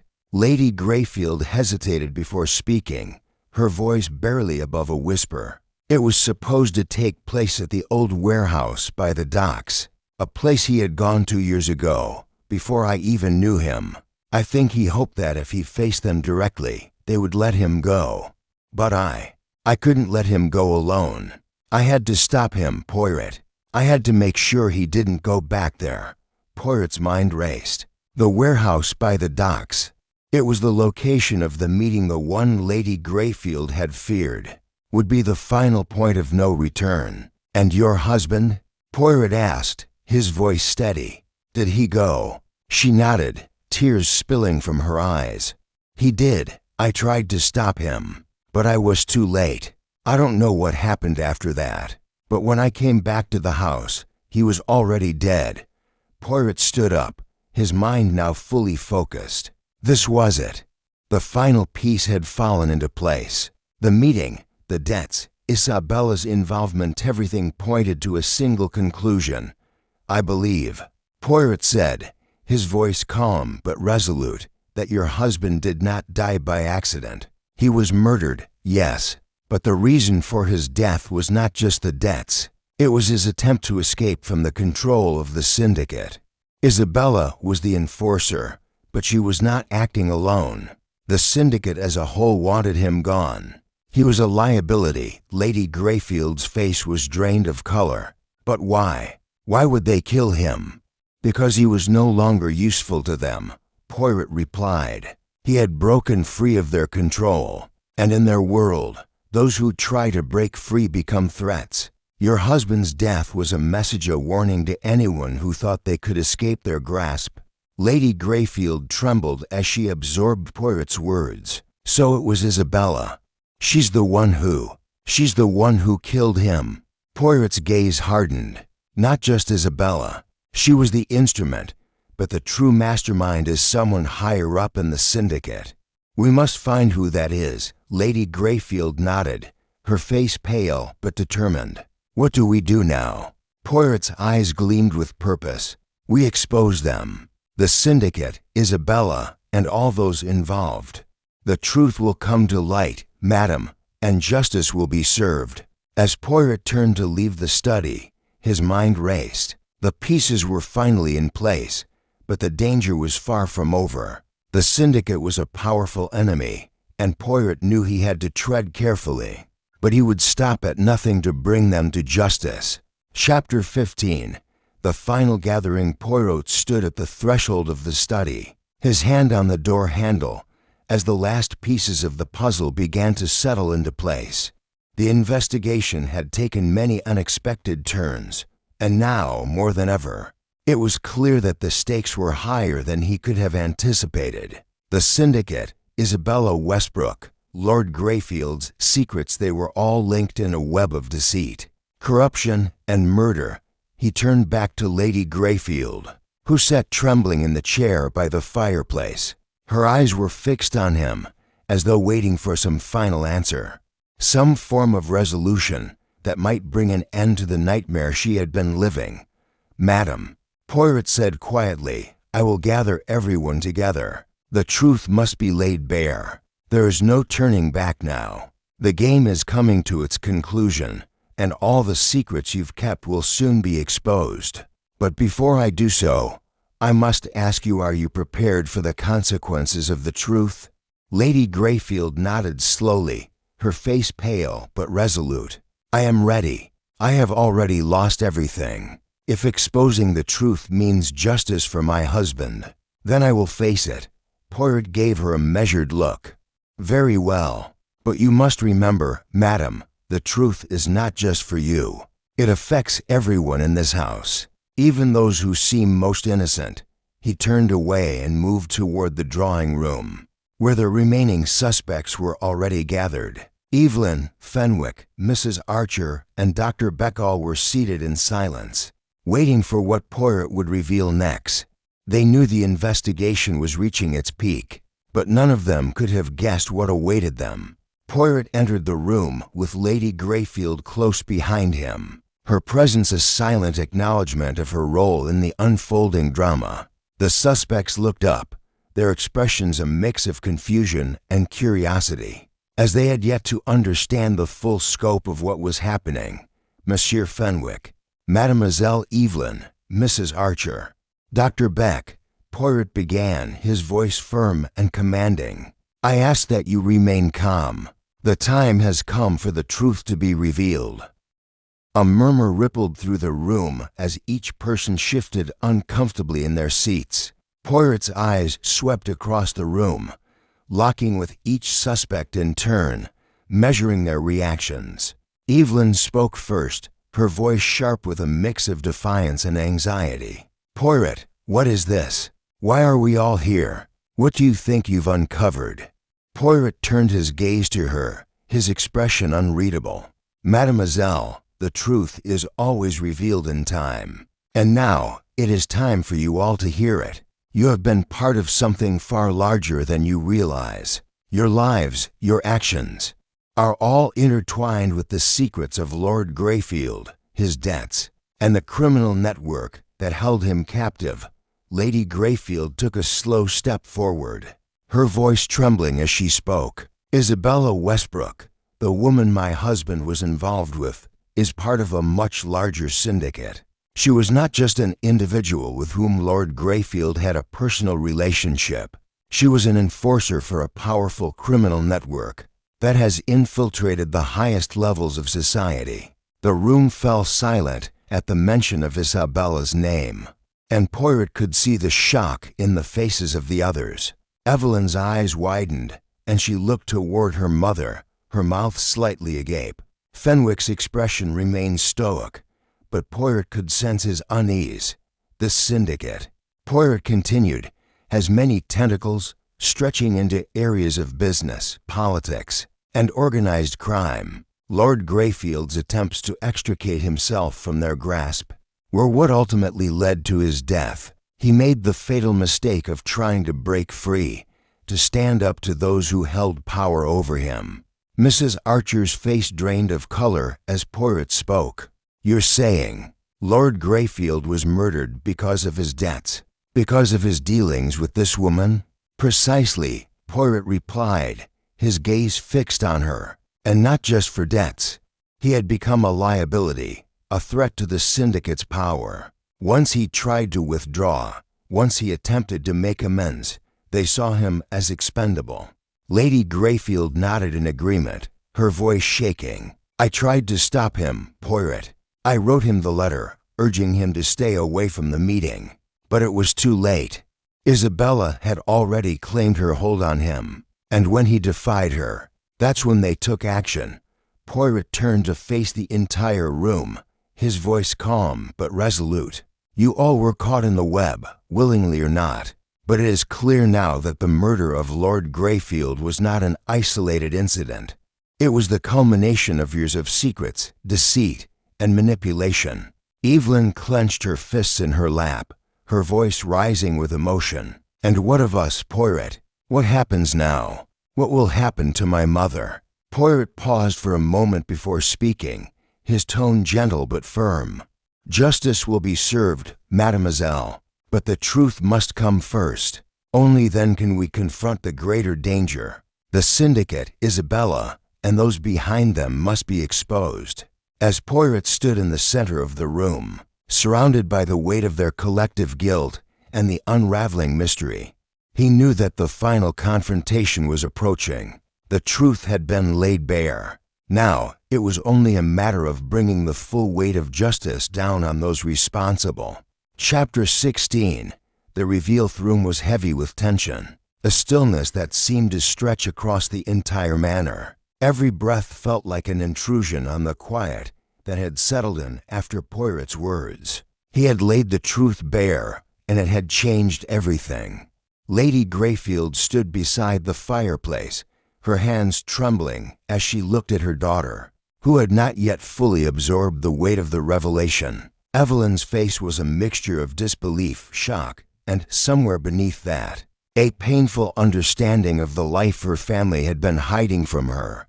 Poirot knew that the most difficult part of his work was yet to come. The truth, as always, was the hardest to accept, but once it was spoken aloud, there was no going back. He had set the stage for the final confrontation, the last act in a drama that had unfolded over the course of the past several days, each clue revealing a deeper, darker layer of secrets and betrayal. He turned his gaze to Lady Greyfield, whose shoulders sagged under the weight of the past. The air between them seemed thick with years of suppressed guilt, her silence a stark contrast to the emotional storm that raged beneath the surface. She had been caught in the web of her own making, driven by fear, desperation, and a desire to protect her daughter. Yet in the end, it was that very fear that had caused her to conceal the truth, burying it so deep that it had almost destroyed them all. "Madam," Poirot said softly, "the truth is not always easy to hear, but it is the only path forward."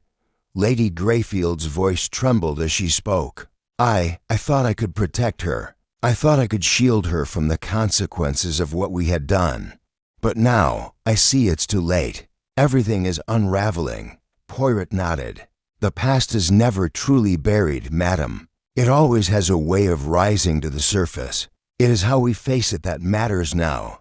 Evelyn, still standing by her mother's side, looked at Poirot with a mixture of confusion and a dawning sense of realization. She opened her mouth, but for a moment, the words seemed to falter. Her gaze shifted between her mother and Poirot, trying to piece together everything that had been said. This woman, Isabella, Evelyn began, her voice a low whisper. She's the one who caused all of this, She was the one who was pulling the strings. Lady Greyfield looked away, her face twisted with regret. It's not just her, Evelyn. It's the syndicate. She's connected to the people who had control over your father, over us. Isabella was just the messenger. The real power was much darker, much more dangerous. She used us, used your father's pride and his mistakes against him. Poirot watched them both, taking in the way Evelyn's eyes flashed with anger and how Lady Greyfield's sorrow was palpable. The lines of their relationship, so delicately drawn and strained by years of secrets, were now irrevocably marked by the revelations of the past few moments. Poirot's mind was already working through the new information, piecing it together with the clues he had uncovered. And the debts, Evelyn continued, her voice barely above a whisper, the ones my father owed. They were tied to them, to the syndicate? Lady Greyfield nodded. Yes, Lord Greyfield had tried to escape them, tried to get out of their grasp, but they wouldn't let him. Isabella had control over him, over us. She used his guilt, his past mistakes, to keep him in line. And when he tried to make things right, to break free, that's when it all fell apart. Poirot's expression softened slightly as he stepped closer to Evelyn. Mademoiselle, your father was not the only one caught in their grip. The syndicate controls far more than just finances. They have power, influence over people, over decisions, and they will stop at nothing to protect their interests. Evelyn looked at him, her face a mixture of disbelief and anger. But my father was trying to get out. He was trying to protect us.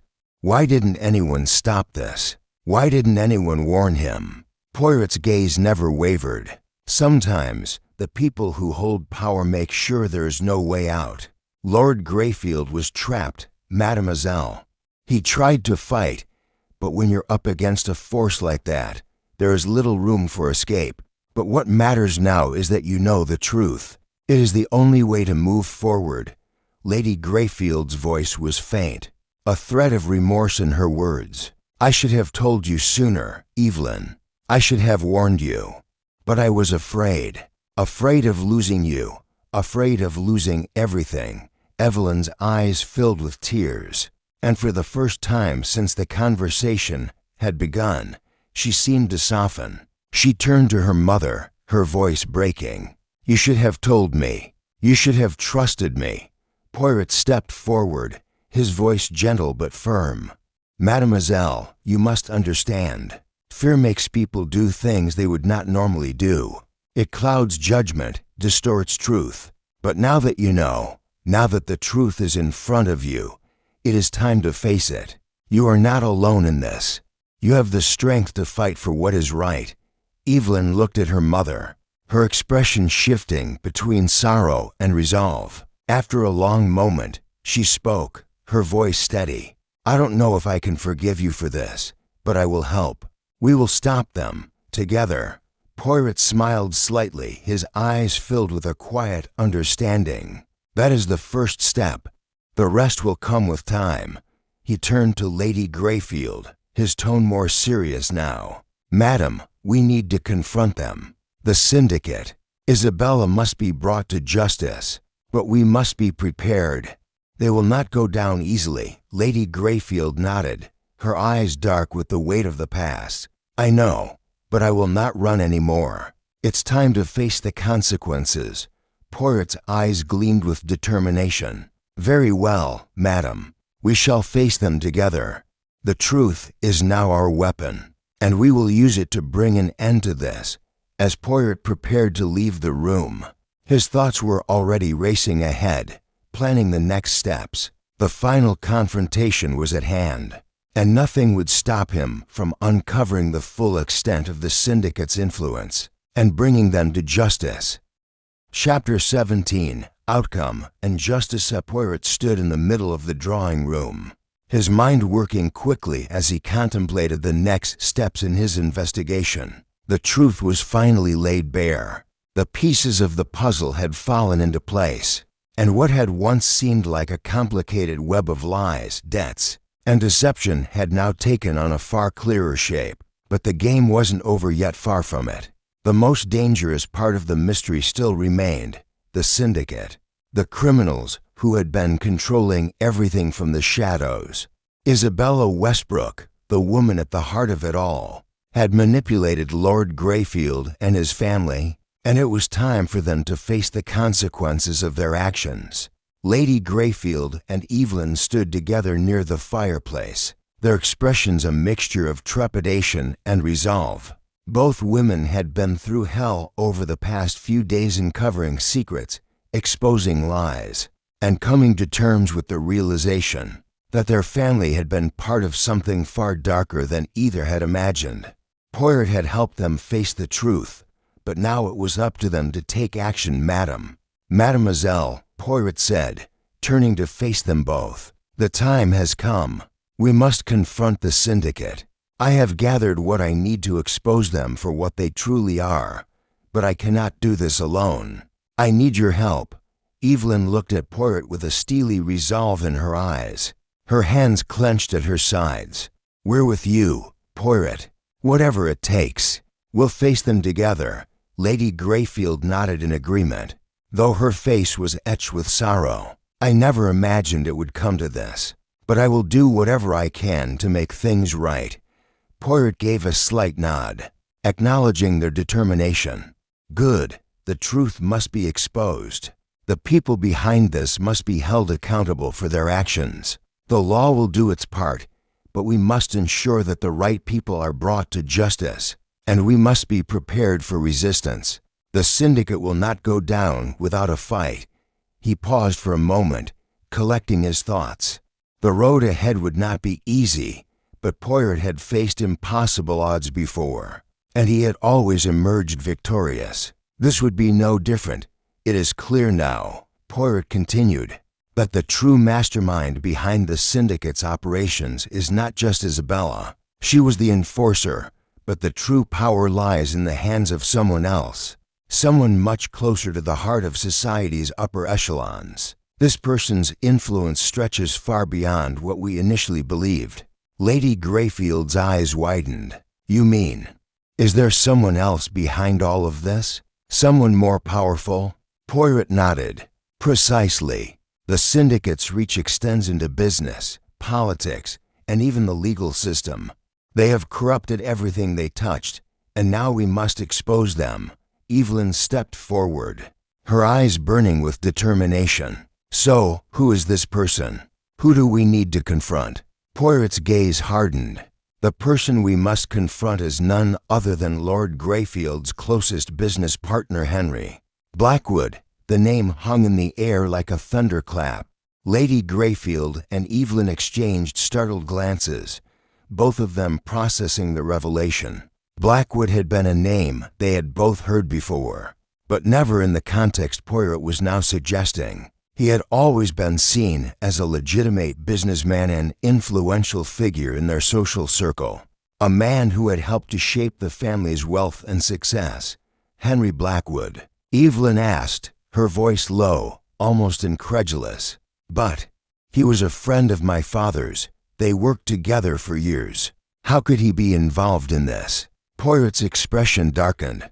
That is precisely the problem, mademoiselle. Henry Blackwood has been operating in the shadows for years. He was the one who initially helped your father establish the financial ties that led to the syndicate's control. He has been a part of this world for much longer than you realize, and now his true intentions are clear. Lady Greyfield shook her head in disbelief. But how do you know this, Poirot? How can you be sure? Poirot looked at her with his usual calm certainty. The pieces fit together, madam. Blackwood's involvement was hidden behind layers of legitimate business deals, and he used that as a cover to funnel money into the syndicate. He manipulated your husband, used him as a pawn in a much larger game. And when Lord Greyfield tried to break free, Blackwood made sure that he would never escape. Evelyn clenched her fists. So what now? How do we expose him? Poirot's gaze flicked to the door, his mind already working on the logistics. We must gather evidence, madam. We cannot expose Blackwood without solid proof. We will need to find documents, financial records, anything that ties him directly to the syndicate and the crimes they've committed. Lady Greyfield's face was pale, but her resolve was unwavering. We'll help you. I can't let him get away with this. I won't let him destroy my family any longer. Poirot gave her a solemn nod. Then we are in agreement. We will confront him together. We will expose his crimes to the world. But as Poirot turned to leave the room, his mind began to race with the implications of what they were about to do. Blackwood was no ordinary criminal. He was a man who had hidden his dark dealings behind the facade of respectability. And now they were about to pull that facade down, exposing him for what he truly was. The final confrontation was at hand. Poirot and the women moved swiftly, gathering their resources, preparing for the moment when they would confront Henry Blackwood. Every piece of evidence had to be perfect. Every word had to be calculated. The stakes had never been higher, and Poirot knew that this would be the most dangerous step of the investigation yet. But he was resolute. They would bring justice to Lord Greyfield, to Lady Greyfield and her daughter, and to the countless others who had been victimized by Blackwood's syndicate. The game was almost over. The final act was about to begin. Chapter 18. The final piece. Poirot moved with purpose through the darkening halls of Greyfield Manor. The house, once so filled with the sounds of laughter and conversation, now felt like a tomb, a place where secrets had been buried for too long, and where justice was the only thing that could restore any semblance of order. He had already briefed Lady Greyfield and Evelyn on their next steps. They would gather the final pieces of evidence, confront Henry Blackwood, and expose the syndicate for what they truly were.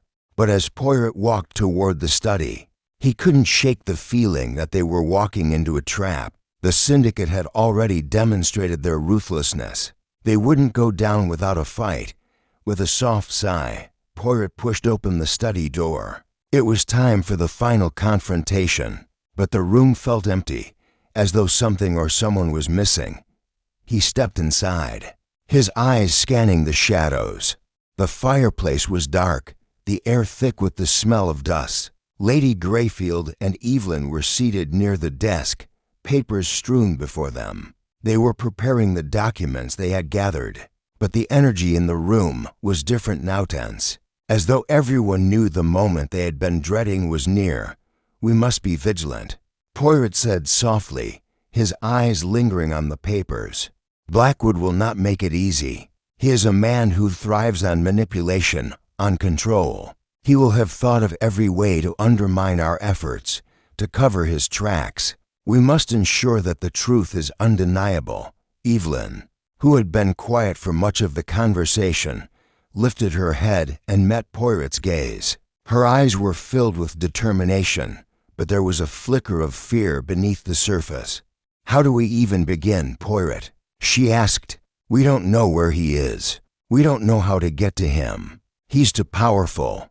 He has connections everywhere. Poirot smiled softly, his eyes glinting with the spark of someone who had already figured out the answer. That is where we must be clever, mademoiselle. Blackwood may think he is in control, but in truth, he is already trapped. He believes the syndicate's power is invincible, that no one can touch him. But he has underestimated us. Lady Greyfield shifted in her seat, her voice trembling slightly. But how, Poirot? We can't just walk up to him and accuse him. We need more than just words. We need hard proof. Poirot nodded, his fingers tapping against the desk. And that is why I have already set the plan in motion. We will meet with Blackwood at the warehouse by the docks. It is where his dealings were hidden, where the syndicate's financial records were laundered, where the real power of this organization was maintained. The truth is there, in those papers, in those records. We must expose them to the authorities. Lady Greyfield looked at him in confusion. But Blackwood won't just walk into a trap. He knows we're after him. He'll have prepared for us. Poirot's smile widened. Ah, madam, that is precisely why we must be one step ahead. Blackwood is arrogant. He believes his power makes him untouchable. But we will turn that arrogance against him. Evelyn stood up, her expression one of resolve. What's the plan? How do we confront him? Poirot's eyes gleamed with quiet confidence. We have the evidence, mademoiselle. All we need now is to get him to the right place at the right time. He will want to protect himself, and in doing so, he will walk straight into the trap. Lady Greyfield's face was pale, but there was a glimmer of hope in her eyes. You really believe we can do this? Poirot's voice softened, but his words carried the weight of conviction. Madam, I do not believe we can do this. I know we can. The plan was set. The final confrontation was upon them. As the hours passed, Poirot worked tirelessly with Lady Greyfield and Evelyn, carefully preparing the evidence they would need. The documents, the papers, the letters, all the pieces of the puzzle were laid before them, the truth taking shape in their hands. They would confront Blackwood, but not with accusations alone. They would have proof, undeniable proof, that would expose him for what he truly was, a manipulative, ruthless criminal who had used Lord Greyfield and his family as pawns in his twisted game. Poirot knew that the hour was growing late. The meeting at the warehouse was set for midnight, and they could not afford to waste any more time. The plan was dangerous, but the stakes had never been higher. The syndicate had to be stopped, and Blackwood had to face the consequences of his actions. As the clock struck 11 p.m., Poirot gathered the women in the study, their faces lit by the soft glow of the desk lamp. It is time, Poirot said. We must leave for the warehouse immediately. Remember, we must remain calm, remain focused. Blackwood will try to manipulate us, to twist the truth. But we must not let him. Evelyn nodded, though her hands trembled. I'm ready, Poirot. Whatever it takes. Lady Greyfield looked at her daughter with a mixture of fear and pride. Let's end this. For your father. For all of us. Poirot turned and walked toward the door. The air outside was cold and still, the dark streets stretching out before them as they made their way to the warehouse. As they approached the abandoned building by the docks, Poirot felt the tension in the air, the sense of something big about to happen. He could feel the weight of the past few days pressing on him, but he was resolute. He had played his part, and now it was time for the final act. They reached the warehouse, and Poirot signaled for Lady Greyfield and Evelyn to stay behind as he entered. He moved silently, his footsteps echoing in the stillness. The large, dark space was filled with crates and shadows, the remnants of Blackwood's illicit dealings. Poirot's eyes scanned the room, searching for any sign of movement. He knew Blackwood was here. He had to be. And then there was a sound, the creak of a door, the shuffle of footsteps. Poirot turned, his heart racing. Blackwood was here. The final confrontation was about to begin. Chapter 19. The confrontation. Vast warehouse felt colder than ever as Poirot stood, his gaze sweeping across every shadow. The space, abandoned and forgotten by most, now served as the final stage of a dangerous game. Blackwood, the man they had been waiting for, would be exposed here tonight. Poirot's mind was sharp and calculating. He had studied Blackwood's movements, his manipulation of Lord Greyfield and his family. Blackwood wasn't just a businessman caught up in criminal dealings. He was the mastermind behind a powerful network that had ruined lives. Tonight, Poirot would bring it all to an end. He turned to Lady Greyfield and Evelyn, who stood at a distance, faces filled with a mixture of fear and resolve. Evelyn had insisted on being part of the confrontation. Her father's legacy was at stake, and she wouldn't let the man who'd destroyed him walk away untouched. Lady Greyfield had come as well, facing the man who had nearly destroyed her family. Poirot had instructed them to remain hidden. They couldn't let Blackwood see them until the trap was set. Poirot's thoughts raced as he heard slow, deliberate footsteps. His eyes narrowed. Blackwood was here. From the shadows, Blackwood emerged, tall and confident. Dressed in a dark suit, he exuded an arrogance that seemed almost untouchable. But Poirot could see at the cold gleam in Blackwood's eyes. He had underestimated Poirot. Well, Blackwood's voice rang out, smooth and mocking.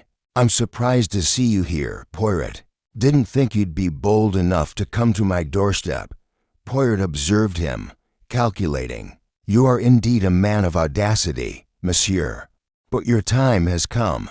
Blackwood chuckled, stepping closer. You think you can stop me? After everything I've built, you think a few papers will bring me down? I don't just think, monsieur, Poirot said, his voice calm. I know, you've been playing a dangerous game, but the truth is out. Your secrets are uncovered, and tonight it ends. Blackwood's expression faltered, anger flashing in his eyes. You think you're clever, Poirot, but you've underestimated me. I'm untouchable. You have no idea what you're dealing with. Poirot stepped forward, unwavering. But you've hidden behind a mask of power. Your empire of lies is crumbling. You are exposed for what you truly are. Blackwood's fury grew. I'm behind the syndicate, Poirot. I know the debts, the manipulation. Lord Greyfield was just a pawn. He became a liability, and I discarded him. Now it's your turn to pay the price. Blackwood's expression twisted, his fists clenched. You're a fool. The people I control will destroy you before you even get a chance to expose me. Poirot smiled slightly. You are wrong. I've already exposed you. The documents, the financial records, the letters there with the authorities. The law will do its part, but I'll ensure every detail comes to light. Your empire will crumble. The tension in the room thickened. Before Blackwood could respond, the door of the warehouse slammed open, and the sound of footsteps filled the air. The authorities had arrived. Blackwood's expression shifted to panic as he realized his empire was over. There was nowhere to run. Poirot stepped back, his voice calm but firm. It is time to face the consequences, as Blackwood was taken into custody. Poirot's gaze met his one final time. The game was over.